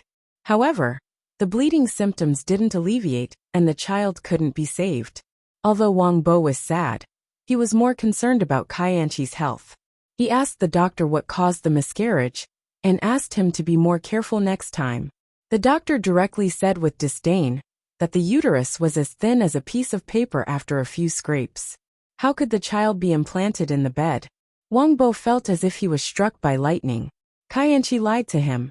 She was a woman who loved to play. When she was slightly older, her family urged her to find an honest man to spend the rest of her life with. Since ancient times, brothel girls and women who were tired of playing would find honest men to spend the rest of their lives with. Such men had a common name, taker. After this miscarriage, Kaianchi couldn't have children anymore. Kaianchi didn't really care, and even said that she wanted to continue living with Wangbo. Wangbo was angered to death by Kaianchi's attitude. Not only did Kaianchi lie to him, but she also unknowingly acted high and mighty in front of him. He was willing to dote on her, because she was a good woman. However, only now did he realize that she was a woman who didn't love herself, and had played with countless men. Wangbo wanted a divorce, but Kaianchi was dead set on it. She said that he had to pay a sum of money before the divorce. Wangbo only wanted freedom. Even if he was given money, he still wanted a divorce. Kaianchi had cheated him, and divorced him with a sum of money. Just thinking about it made him furious. Wangbo had experienced an unhappy marriage. After the divorce, he didn't want to get married again. Yang Zi was worried to death. She hated Kaianchi in her heart. Yang Zi's wish was for her son to get married, and for Kaianchi to pay the price. After Ning Shu accepted the plot, He could only say that the shameless villain lived a carefree life, while the honest person was hurt. It was hard to have such a daughter-in-law. This society was open, but it had not reached the point of being perverted. Although it was a modern society, the restrictions on women were not reduced. Ning Shu couldn't help but despise such a woman in his heart. She would take advantage of her youth to play freely, and when she was a little older, she would find an honest and steady man who wouldn't indulge in debauchery and get married. Let a man like Wang Bo pay the bill. She bowed and groveled in front of a scumbag, but in front of an honest person, she was arrogant. Now that Wang Bo and Kai Anchi were married, it was their honeymoon period. He didn't know what was going on in the next room, but there was a knocking sound. It was probably a game of come and chase me. If you catch me, I'll let you have sex with me. Ning Shu felt that his body was covered in night sweat. He took a shower, then sat cross-legged on the bed, and began to cultivate the ultimate martial arts. After cultivating for a long time, Ning Shu was interrupted by a knock on the door. He stopped cultivating, and a very small trace of qi gene was produced in his body. It felt good. In the past, it was impossible to cultivate qi gene in the modern world. It was probably because of the support of the ultimate martial arts. There was another knock on the door, followed by a man's voice. "Mom!" Ning Shu got up from the bed, put on his slippers and opened the door. He saw Wang Bo and Kai Anchi. Wang Bo had a medium build and an honest face. He was quite good-looking, but he was honest and didn't seem very charming. Ning Shu asked, "What's the matter?" Wang Bo said, "Mom, it's time for lunch." Ning Shu, "Do you want her to make lunch now?" Ning Shu glanced at the pretty Kai Anchi. Although her facial features weren't stunning, they were still very beautiful together. "I'm not feeling well today, so I won't be cooking." Ning Shu looked at Kai Anchi. "Daughter-in-law, you do it. I'm really not feeling well." "Mom, are you okay?" Wang Bo heard Ning Shu say that he wasn't feeling well, so he quickly said, "Do you want to go to the hospital?" Ning Shu waved his hand. "It's just that I'm old, so it's normal for me to not feel well." "Daughter-in-law, you'll be cooking today." Kai Anchi pursed her lips and said, "Why don't we order takeout? It's too hot to cook in summer." "Haha, you're hot when you cook, but I'm not hot when I cook." Ning Shu smiled and said, "The food outside is not clean, but the food at home is clean." Kai Anchi frowned and pulled Wang Bo's sleeve. Wang Bo glanced at Kai Anchi. Ning Shu said, "Mom, let's order takeout." Ning Shu nodded. "That's good." Kai Anchi almost couldn't help but roll her eyes. She said that the other party wouldn't agree no matter what, but as soon as her son said it, she immediately agreed. TSK, such behavior. Kai Anchi took out her phone and called the restaurant to order food. Ning Shu listened by the side. The dishes Kai Anchi ordered were all quite expensive. A home-cooked dish was a few dozen to 100 yuan, and if she didn't order a single dish, a meal would cost a few hundred yuan. With such extravagance, the three of them couldn't eat so much. This family wasn't very rich, but it could be considered passable. The original owner was a company employee, and now she had retired and had some pension. In addition to the alimony that her ex-husband had given for so many years, her son was now working, and his salary was average. Back then, Kai Anchi had considered many aspects before choosing such a family. Kai Anchi ordered so many dishes, but Ning Shu didn't say anything. Wang Bo first looked at Ning Shu. Seeing that Ning Shu didn't have any objections, he was relieved and sat on the sofa with Kai Anchi to watch TV. He also peeled a banana for Kai Anchi. Ning Shu sat on the sofa and waited for the takeout. Not long after, the doorbell rang and the takeout arrived. Wang Bo paid the bill and placed the dishes on the table. He said to the mother-in-law and daughter-in-law sitting on the sofa, "Let's eat." The dishes on the table were very sumptuous. The dishes were placed on half the table, and the aroma was overflowing. Ning Shu sat down to eat, and the two people opposite him kept picking up food. Wang Bo kept picking up food for Kai Anchi. Kai Anchi looked a little impatient and said, "Don't pick up food. I have a lot in my bowl. You eat too."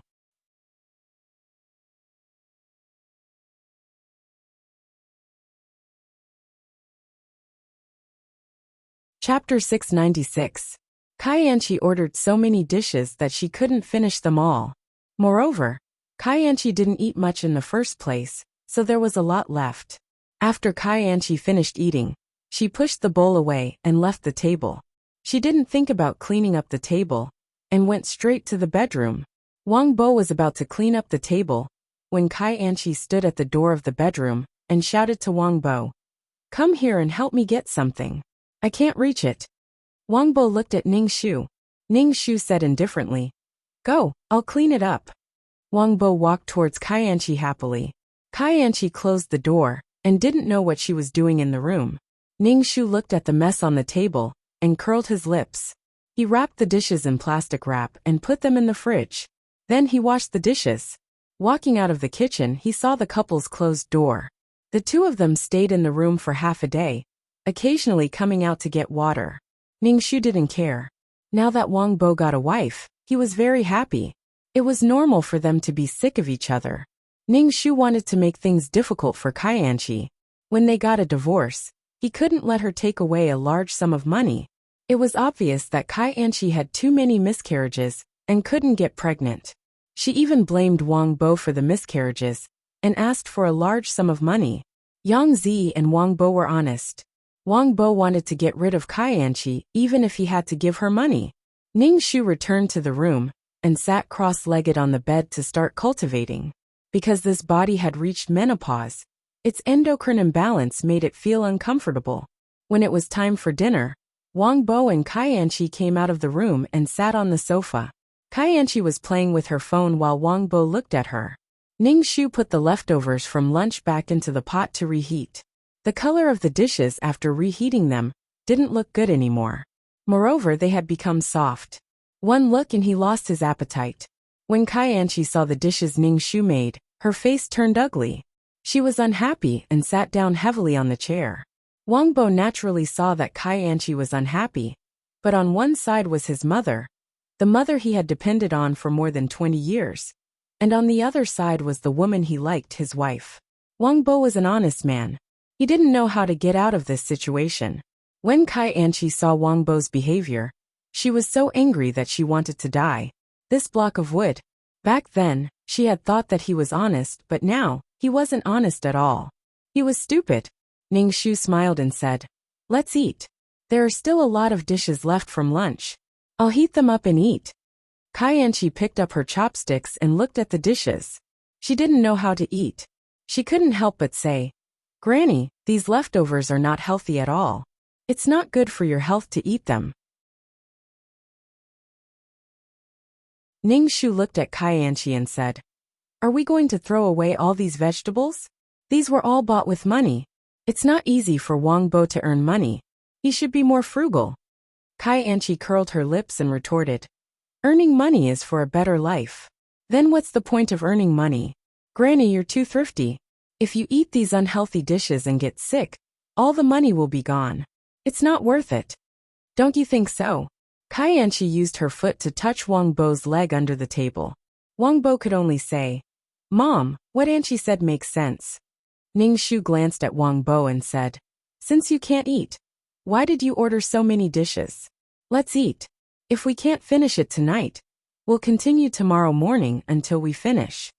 Kai Anchi was so angry that she put down her chopsticks and went back to the bedroom. She slammed the bedroom door. Wang Bo quickly stood up. Ning Shu said gently, "Sit down and eat. When a family is together, there will always be conflicts. We need to get used to each other." Wang Bo could only sit down. Ning Shu said, "It's not that I don't want to give you food. It's just that some waste is unnecessary. You should be more frugal in life. With some money, you can deal with some unexpected situations." She's living a comfortable life now. When something happens, it'll be useless even if she yells and screams. Kai Anchi's family isn't very well off. How can she be so extravagant in raising a daughter? Ning Shu said with a surprised expression. Wang Bo didn't know what to say. After a long silence, he said, "Anchi just got married. I guess she's not used to it." Not used to it. Ning Shu saw that she was very used to it, so he didn't hold back. "Let's eat," Ning Shu said to Wang Bo. Wang Bo looked at the bedroom and said, "Mom, do you want me to call Anchi out for dinner?" Ning Shu said with a kind face. She doesn't like to eat this kind of food. Don't call her. But Wang Bo frowned tightly. He didn't dare to refute Ning Shu. He could only eat. But he ate very quickly. After a few mouthfuls of rice, he pushed the bowl and chopsticks away and went to the bedroom to see Kaianchi. Ning Shu ate slowly alone. When he was full, he threw away the rest of the food. If you don't want to eat, don't eat. Anyway, there wasn't any food left. After tidying up, Ning Shu went back to his room to cultivate. Kaianchi, who had slept until midnight, was very hungry. Plus, there was a fairy fight earlier. She was really hungry. Kaianchi pushed Wang Bo beside her. Wang Bo asked with a nasal voice, "What's wrong?" "I'm hungry. Go get me something to eat." Kaianchi kicked Wang Bo's leg. It was really midnight. Wang Bo had to go to work tomorrow. Seeing Kaianchi like this, Wang Bo could only sigh silently and get up. Kaianchi smiled and got up from the bed. She sat at the table and waited for dinner. Wang Bo went to the kitchen and opened the fridge. There was no ready-made food in it. Wang Bo could only knock on Ning Shu's door. Ning Shu was cultivating when she heard the knock. She opened the door and saw Wang Bo. She then glanced at Kaianchi, who was sitting on a chair waiting to be fed. She asked, "What's wrong? Mom, didn't you have a lot of leftovers before?" Wang Bo asked Ning Shu. "Anchi is hungry. I want to make her some fried rice." Ning Shu frowned and said, "Didn't Anchi say that leftovers were unhealthy? I threw them all away. There's no rice now." "Didn't he not eat leftovers?" "I did." Wang Bo looked at Kaianchi helplessly. Kaianchi almost couldn't help but roll her eyes. She felt that this mother-in-law was really annoying. Knowing that she didn't eat, she threw away the leftovers and used her words to block her. Kaianchi was flustered, but she had no reason to refute her. Ning Shu rubbed his forehead and said, "You can cook noodles. My body isn't very good. You can open the fire." Ning Shu closed the door and went to sleep. Outside the door, Wang Bo and Kaianchi looked at each other. Kaianchi suppressed the anger in her heart and said coquettishly, "Wang Bo, I'm hungry." Wang Bo could only open the fire to cook noodles for Kaianchi. He hurriedly made a bowl of noodles. The taste wasn't very good. The noodles were almost paste. Although Wang Bo was a child of a single-parent family, Yang Zi rarely let Wang Bo do housework. Yang Zi tried her best to take care of her son.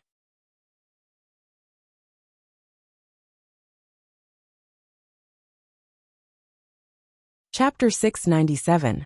Yang Zi had a lot of opinions about this daughter-in-law.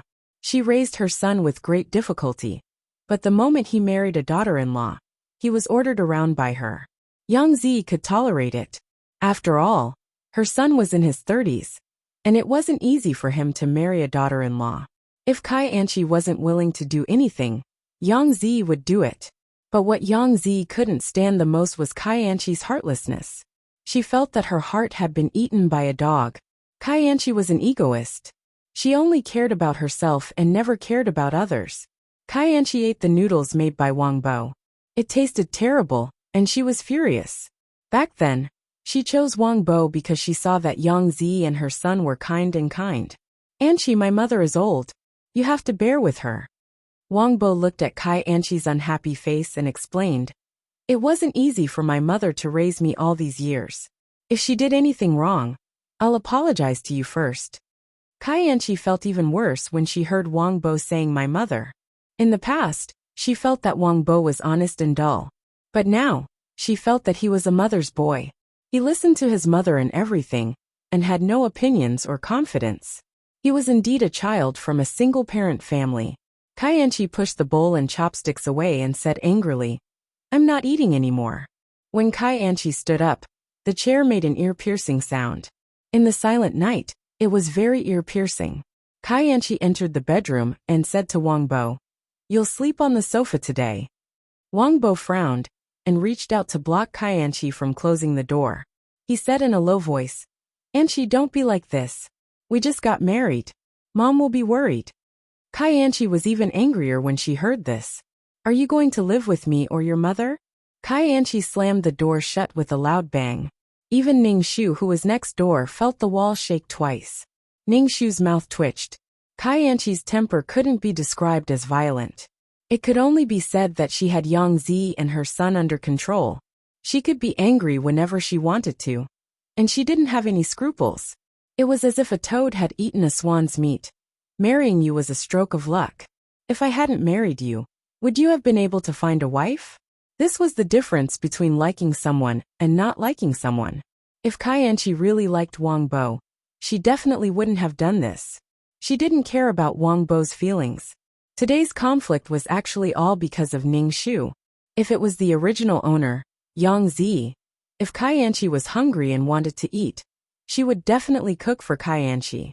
However, Ning Shu didn't care about her at all. That was why Kaianchi was so angry. She felt that she should be spoiled. Moreover, Wang Bo's food was so disgusting. Wang Bo stood at the door in loneliness. In the end, he could only lie down on the sofa in the living room. Ning Shu walked out of the room and saw her lying on the small sofa with a pillow on her head. She looked pitiful. Ning Shu's heart was filled with a feeling of heartache. This was the feeling of the original owner. What's the matter? Ning Shu asked Wang Bo. Wang Bo sat up from the sofa. When he saw Ning Shu, he quickly said, "Nothing." Ning Shu said, "Couples will always quarrel, understand each other, and slowly get used to each other." "Mom, I'm fine. Go to sleep," Wang Bo said with a gloomy face. Wang Bo's heart was not very comfortable. They just got married, and he was kicked out of the bedroom. Moreover, it was inexplicable. He was simply making trouble for no reason. Ning Shu said, "You also go to sleep early. You have to go to work tomorrow." Ning Shu turned and went back to the room. The next morning, Ning Shu got up to prepare breakfast for Wang Bo. Wang Bo slept on the sofa for the whole night. His whole body was uncomfortable. He didn't sleep well, and his face was a bit ugly. The bedroom door didn't open for the whole night. Wang Bo went to the bedroom door and knocked hard. After knocking for a while, Kaianchi didn't open the door. Wang Bo's face became more and more ugly. He kept knocking. "What are you knocking for? It's so early in the morning." Kaianchi opened the door and said angrily. Kaianchi's hair was fluffy. She was wearing pajamas with suspenders on her arms. A large part of her chest was exposed. Facing Kaianchi, Wang Bo subconsciously gave in. He didn't ask why she didn't open the door for so long. He said, "I'm going to change clothes and go to work." Wang Bo walked into the bedroom and saw that the floor was littered with snack bags, cola bottles, and bits of powder, making the room look dirty and messy. Wang Bo took a shower and changed clothes. He looked at Kaianchi lying on the bed and said, "It's time for breakfast." Kaianchi had been hungry for the whole night. Snacks couldn't fill her stomach. When she heard that it was time for breakfast, she didn't insist. She went out of the bedroom and sat at the table. Breakfast was steamed buns and soy milk that Ning Shu went out to buy. Kaianchi sat down and picked up the steamed buns with chopsticks. It seemed that she was hungry last night. Ning Shu didn't say anything. Wang Bo sat next to Kaianchi and ate breakfast silently. After eating, he said to Kaianchi, "I'm going to work." Kaianchi had a steamed bun in her mouth. She just waved at Wang Bo. Wang Bo frowned. Seeing that it was getting late, he could only go to work.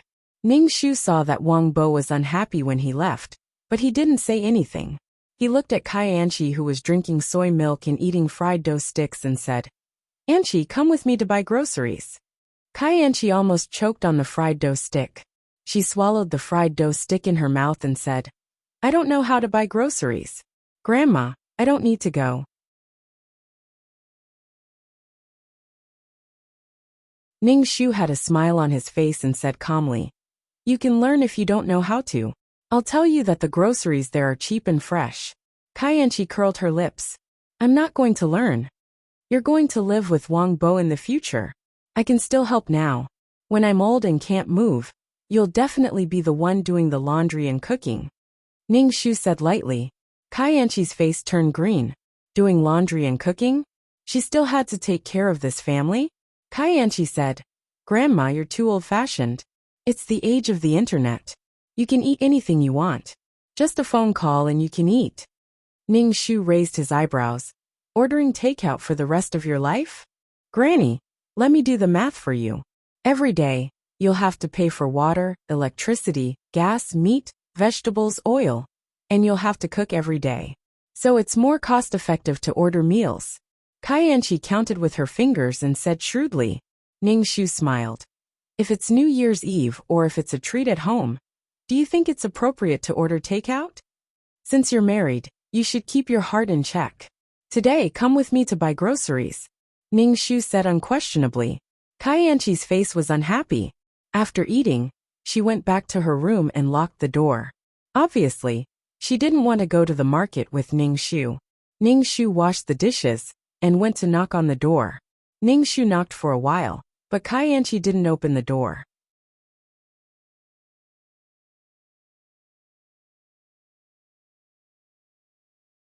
Chapter 698.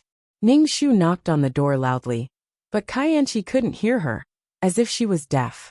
Ning Shu raised his eyebrows, found the key, and opened the bedroom door. Kai was naked, with no underwear on. She had headphones on, and was typing on the keyboard. Then she touched her body with her hands. She rubbed her front. Kai was chatting with someone naked. Ning Shu was speechless. Ning Shu walked over and patted Kai shoulder. Kai was so scared that her whole body spasmed. She turned around and saw Ning Shu. She quickly closed the laptop, covered her chest, and used one hand to cover her lower body. She was in a mess. Ning Shu sneered. She could even show it to men. But she was still acting like this in front of a woman. Ning Shu said indifferently, "What are you doing? You're not even wearing clothes." Kai couldn't hear what Ning Shu said. She quickly took off her headphones and preemptively asked Ning Shu, "Why didn't you knock before entering my room?" Ning Shu looked at Kai body. Kai quickly took her clothes and rushed into the bathroom to put them on. Kai, who had put on her clothes, didn't look good. She said guiltily, "Why didn't you knock?" "I knocked. I knocked for a long time, but you didn't hear me." Ning Shu asked, "Why aren't you wearing clothes?" I was chatting with my best friend." Kai lied. "It's a kind of game between sisters. I am mother-in-law, you wouldn't understand." Ning Shu, "Ha ha ha ha, just talk. Take off your clothes and chat. Do you think others are stupid?" Ning Shu just looked at Kai. Kai was a little uneasy under her gaze. She said, "Mother-in-law, Mom, why are you looking for me?" Ning Shu said, "Come with me to buy groceries." Kai was caught doing something bad. She felt very guilty, and could only agree to go to the market with Ning Shu to buy groceries. Ning Shu asked Kai to take the basket, and the mother-in-law and daughter-in-law went out to buy vegetables. Kai was worried that her mother-in-law would tell Wang Bo about this. Ning Shu asked, "Mother-in-law?" Kai didn't know what to say. She couldn't just ask this old woman if she knew what she was doing just now. Looking at Kai constipated expression, Ning Shu sneered in his heart and asked, "What's the matter?" Kai quickly shook her head. "I'm fine." It was the dog days of summer. Even in the morning, it was still very hot. Kai was sweating profusely from the sun. Moreover, she walked to the market under the sun. It was simply terrible. Kai was furious. She wanted to smash the basket on Ning Shu's head, but she didn't dare. She could only follow Ning Shu obediently. When Kai saw how relaxed Ning Shu was walking, she felt as if a cat was scratching her heart. It was not easy to get to the market. Kai clothes were almost wet with sweat. In this kind of weather, she should stay at home and enjoy the air conditioner. Every time Ning Shu passed by a vegetable stall, she would pick and choose. Kai was very impatient beside her. Ning Shu said, "The vegetables here are very fresh, and I know the boss. I'm talking to you. Do you hear me?" Ning Shu said to Kai. Kai was so hot that she kept fanning herself with her hands. When she heard Ning Shu's words, she nodded casually. "I'll remember." After choosing half of a winter melon and putting it in the basket, Kai exclaimed, and carried the heavy basket with both hands. Ning Shu continued to stroll in the market. Kai carried the heavy basket and followed Ning Shu. Her face was pale with exhaustion. Ning Shu took a long time to pick the vegetables. Kai carried the basket. Her palms were red, and she was very angry. She really wanted to throw the basket on the ground. Ning Shu chose an old hen. The live old hen was put in a bag. Ning Shu stuffed it into Kai hands. Kai smelled the stench, and felt uncomfortable all over. Ning Shu bought some vegetables one after another. The heavy ones were given to Kaianchi. He carried the light ones himself. Kaianchi's face became paler. She was hot and sad. She was carrying so many things in her hands. After strolling in the market for almost an hour, Kaianchi stumbled with the things in her hands. Coming out of the market, she had to walk back to the community. Kaianchi wanted to die. She cursed Ning Shu, who was walking in front of her, in her heart. She was a fucking evil mother-in-law. She said that she was honest, but she was obviously bad. Ning Shu naturally saw Kaianchi's pale and resentful face. He did not say anything. She wouldn't be like the original owner, treating her with respect. They met an acquaintance in the community garden. Ning Shu introduced her to Kaianchi. "This is Auntie Li from the 5th floor." "Auntie Li," Kaianchi shouted. Auntie Li looked Kaianchi up and down. She smiled and said, "Your wife is very beautiful. She's shopping with you." Ning Shu had a peaceful smile on his face. "She's a good girl. She went grocery shopping with me in the morning. She said that I'm old and even helped me carry things." Kaianchi roared in her heart. "Who wants to go grocery shopping with you? Who wants to help you carry things?" "Oh, you also bought an old hen," Auntie Li said. Ning Shu nodded. "I bought a chicken to nourish the child's body. After nourishing the body, she will be pregnant." Auntie Li looked at Kaianchi. "She's a bit thin. She needs more nourishment." "Nourishment your head." It was not easy for her to maintain such a perfect figure. She was not a sow. She could not give birth to children whenever she wanted. Kaianchi was very annoyed. She listened to these two old women mumbling nonstop. The weather was hot and she was sweating.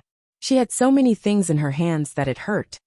"Your mother-in-law is a good person. You are lucky to have such a generous mother-in-law," Auntie Li said to Kaianchi.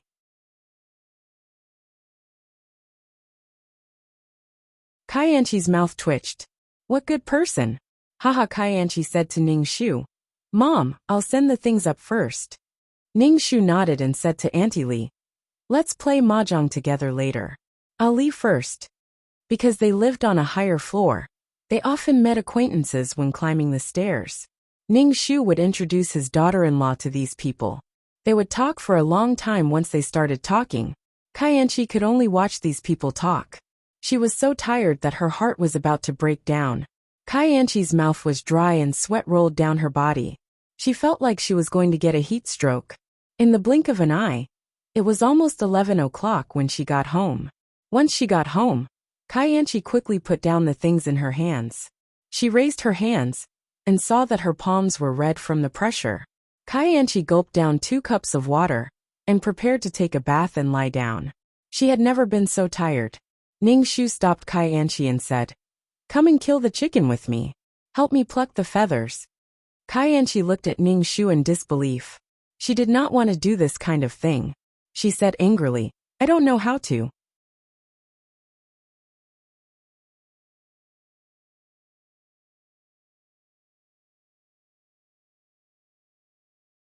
Chapter 699.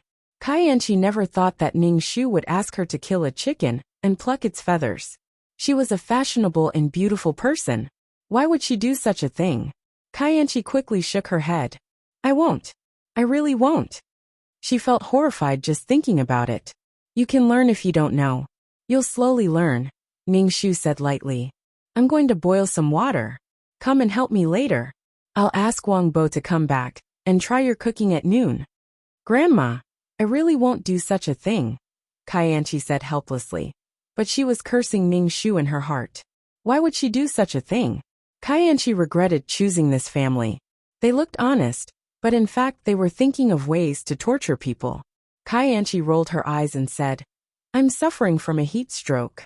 Ning Shu looked at Kaianchi and said, "There's medicine for relieving heat. Essential balm mixed with Huaxiang Jingqi water."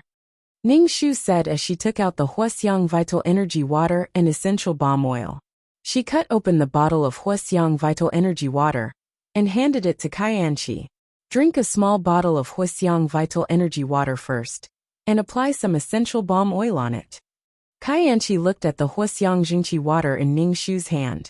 Just looking at the color was unbearable. She quickly waved her hand and said, "I'll be fine after lying down." I don't want to drink this. Ning Shu's face changed. He stuffed the Wuxia water into Kaianqi's hand and said, "Drink it. You're my daughter-in-law. Wang Bo will feel sorry for you if you're sick." "Grandma, I don't want to drink it." Kaianqi wanted to throw it away. "Didn't you suffer from a heat stroke? Drink it." Ning Shu held Kaianqi's hand and poured the Wuxia water into her mouth. Kaianqi was forced to drink 2 mouthfuls. Suddenly, an indescribable taste rushed into her mouth. There was also a smell of alcohol. When she drank it, she felt a burning sensation in her stomach. Kaianqi coughed twice and almost cried. Ning Shu took the essential balm and said, "Apply some on your temples." Kaianqi waved her hand. "I feel much better after drinking this. I don't need to apply it." "That's good." Ning Shu smiled gently. "I'll go get some hot water and help kill the chicken later." Kaianqi's heart was about to explode. She wanted to fall out with this old woman, but she remembered that she had been caught red-handed. The old woman probably didn't know what she was doing, but there was no guarantee that she wouldn't tell Wang Bo. Although Wang Boren was honest and loyal, he was still a young man. Kaianqi still didn't want to give up on Wang Bo. Wang Bo had a good temper and could be hit or scolded. As long as she apologized and softened her attitude, he wouldn't mind. Kaianqi could only walk towards the kitchen helplessly. Ning Shu boiled some hot water and took out the chicken from the bag. The chicken's feet were tied, and it was lying on the ground. Ning Shu saw Kaianqi standing at the door and said, "Come in quickly." Kaianqi reluctantly entered the kitchen. Ning Shu closed the kitchen door. Kaianqi asked, "Why did you close the door?" "Lest chickens fly everywhere." Kaianqi became even more irritable. "Let's kill the chicken first." Ning Shu stuffed the kitchen knife into Kaianqi's hand and picked up the hen. He said to Kaianqi, "Pluck some of the feathers from the chicken's neck. It'll be easier to bleed later." Kaianqi looked at the hen that was making cooing sounds. Her heart trembled.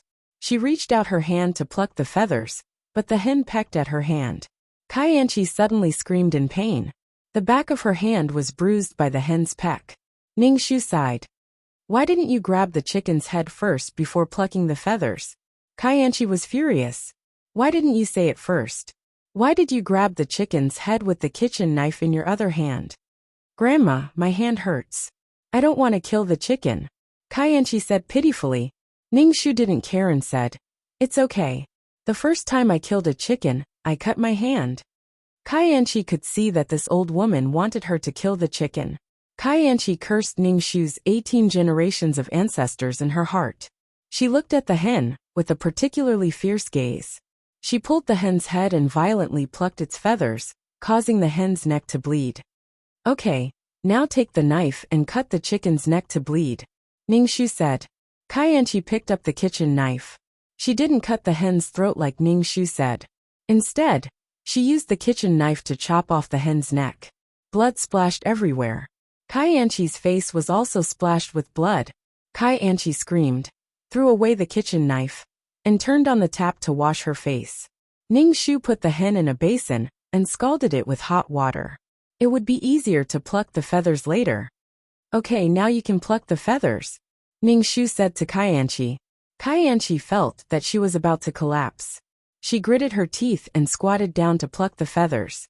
The chicken was a little smelly. After being scalded by the hot water, the stench was emitted. There seemed to be the stench of chicken poop. Kaianqi was about to vomit. She tilted her head and plucked the feathers. Ning Shu only glanced at her indifferently and continued to cut the vegetables leisurely. Kaianqi looked at her hands. She had painstakingly done her nails. The bright diamonds on them had all fallen off. Because her nails were too long, they would break if she didn't pay attention.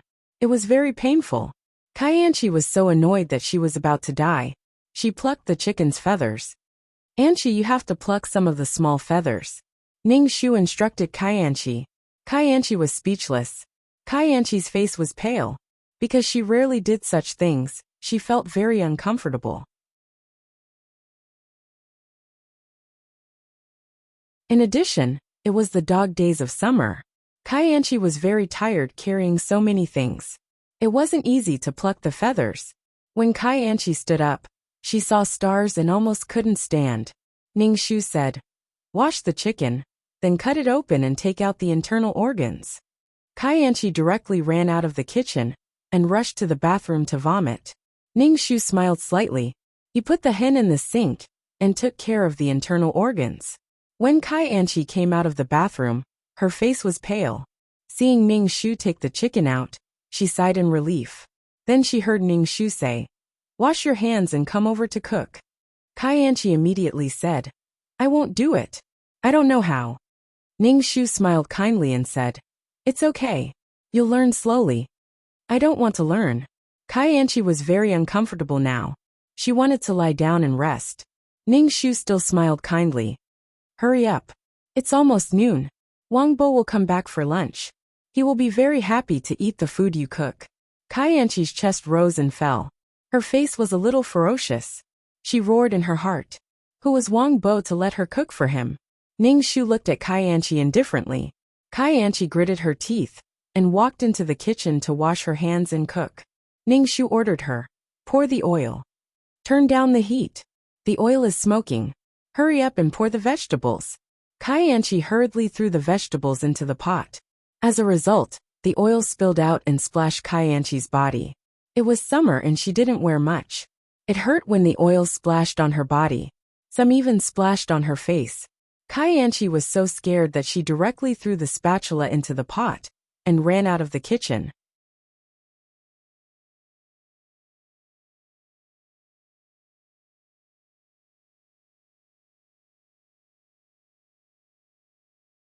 Chapter 700. Ning Shu asked Kai Anchi to cook. When Kai Anchi was splashed with oil, she immediately rushed to the bathroom and washed herself with cold water. She was afraid that there would be ugly scars on her body.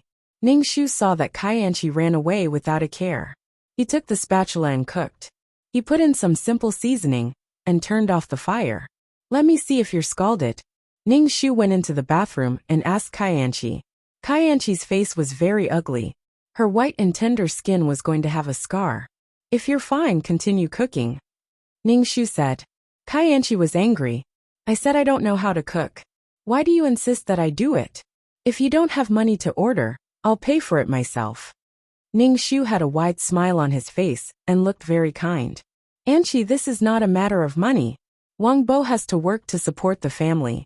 You don't have to work, so you should take care of the family." Kai Anchi looked at the old woman's fake smile and cursed the hypocritical old woman in her heart. Kai Anchi's face was very ugly. "Should I be a haggard woman who does the housework? Why? Responsibility. Since you're married to Wang Bo, you have a responsibility to the family." Ning Shu said, "Husband and wife have different responsibilities. It's your job to take care of the family. Of course, you can go out and find a job. I'll take care of the family." Kai Anchi sneered and said with malice, "You make it sound so nice. You've done your duty to the family. But in the end, you've become a haggard woman who was dumped by your husband." Ning Shu's heart twitched and anger emerged in his heart. Ning Shu's face turned cold and said coldly, "Do you think my son can't be without you, so you're so unscrupulous?" Kai Anchi saw that Ning Shu was angry, but she was not afraid. The most annoying thing was that she looked like a good person. She said proudly, "You can also ask Wang Bo to divorce me. I don't care." Ning Shu just looked at Kai Anchi silently and asked, "You don't want to do the housework?" Kai Anchi raised her chin and said, "I don't want to be a haggard woman who only knows how to do housework all day." Ning Shu nodded and said, "That means we'll be ordering in the future?" "Yes, just order," Kai Anchi said with disdain. "If you don't want to pay, then I will." "All right, let's order then. Since you said you'll pay, then you'll pay," Ning Shu said indifferently. Kai Anchi suddenly choked in her heart. Ning Shu went back to the kitchen and chopped up the chicken to make soup. Kai Anchi curled her lips and went back to her bedroom to rest. She was really exhausted today. Ning Shu stewed the chicken soup and waited for Kai Anchi to order the other dishes. Ning Shu went to knock on Kai Anchi's door. Kai Anchi had just taken a shower and was lying down. She opened the door angrily and asked impatiently, "What's wrong now?" "Wang Bo will be back for lunch soon. Let's order the food," Ning Shu said. Kaianchi curled her lips and took out her phone to order the food. She ordered quite a lot of dishes. Ningxu didn't say anything. After all, she wasn't the one who was paying. Kaianchi raised her phone and said proudly, "You see, a matter that can be solved with a phone call. Why is it so troublesome?"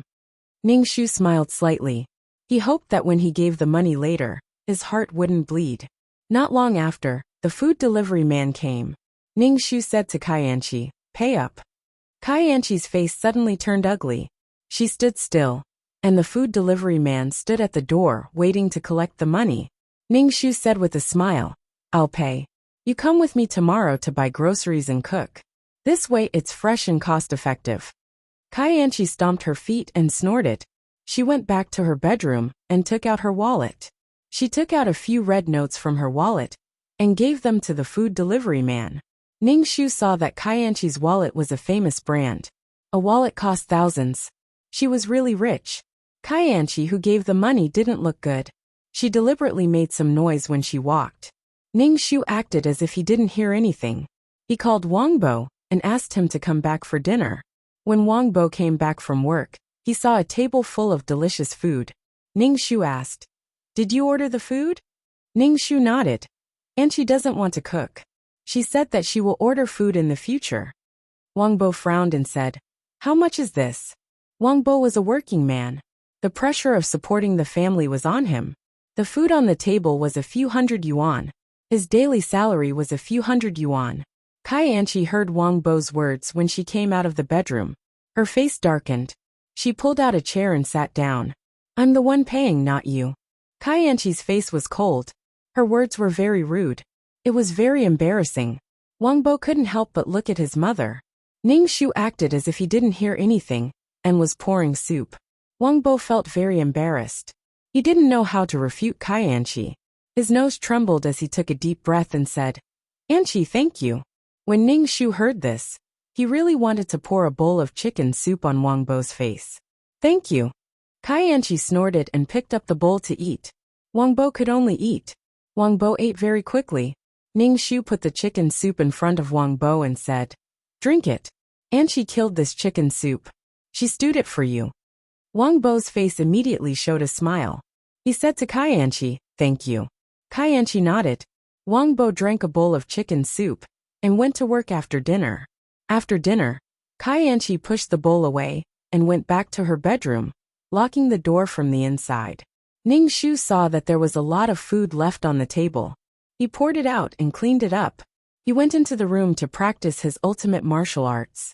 For half a day, Kaianchi and Ningxu didn't talk much. They both locked themselves in the room. In the evening, Wangbo was about to get off work. Ningxu knocked on Kaianchi's door and said, "It's night time. It's time to order." "Order again? Didn't we just order at noon?" Kaianchi raised her voice. Ningxu smiled kindly and said, "You said leftovers were unhealthy, so I threw them all away." "You threw away so many dishes?" Kaianchi was very angry. "I didn't use your money. Why are you so wasteful?" "Ha ha ha. You didn't feel bad when you used other people's money. You only know the pain when you poke your own body." Ningxu's expression didn't change. "You were the one who ordered. You said leftovers were bad for the body, so I threw them away." "You." Kaianchi was so angry that her chest heaved up and down. She cursed in her heart. This old woman. To hell with being honest. She was obviously an evil mother-in-law. Ningxu's expression didn't change. He said, "It's nighttime. It's time to order."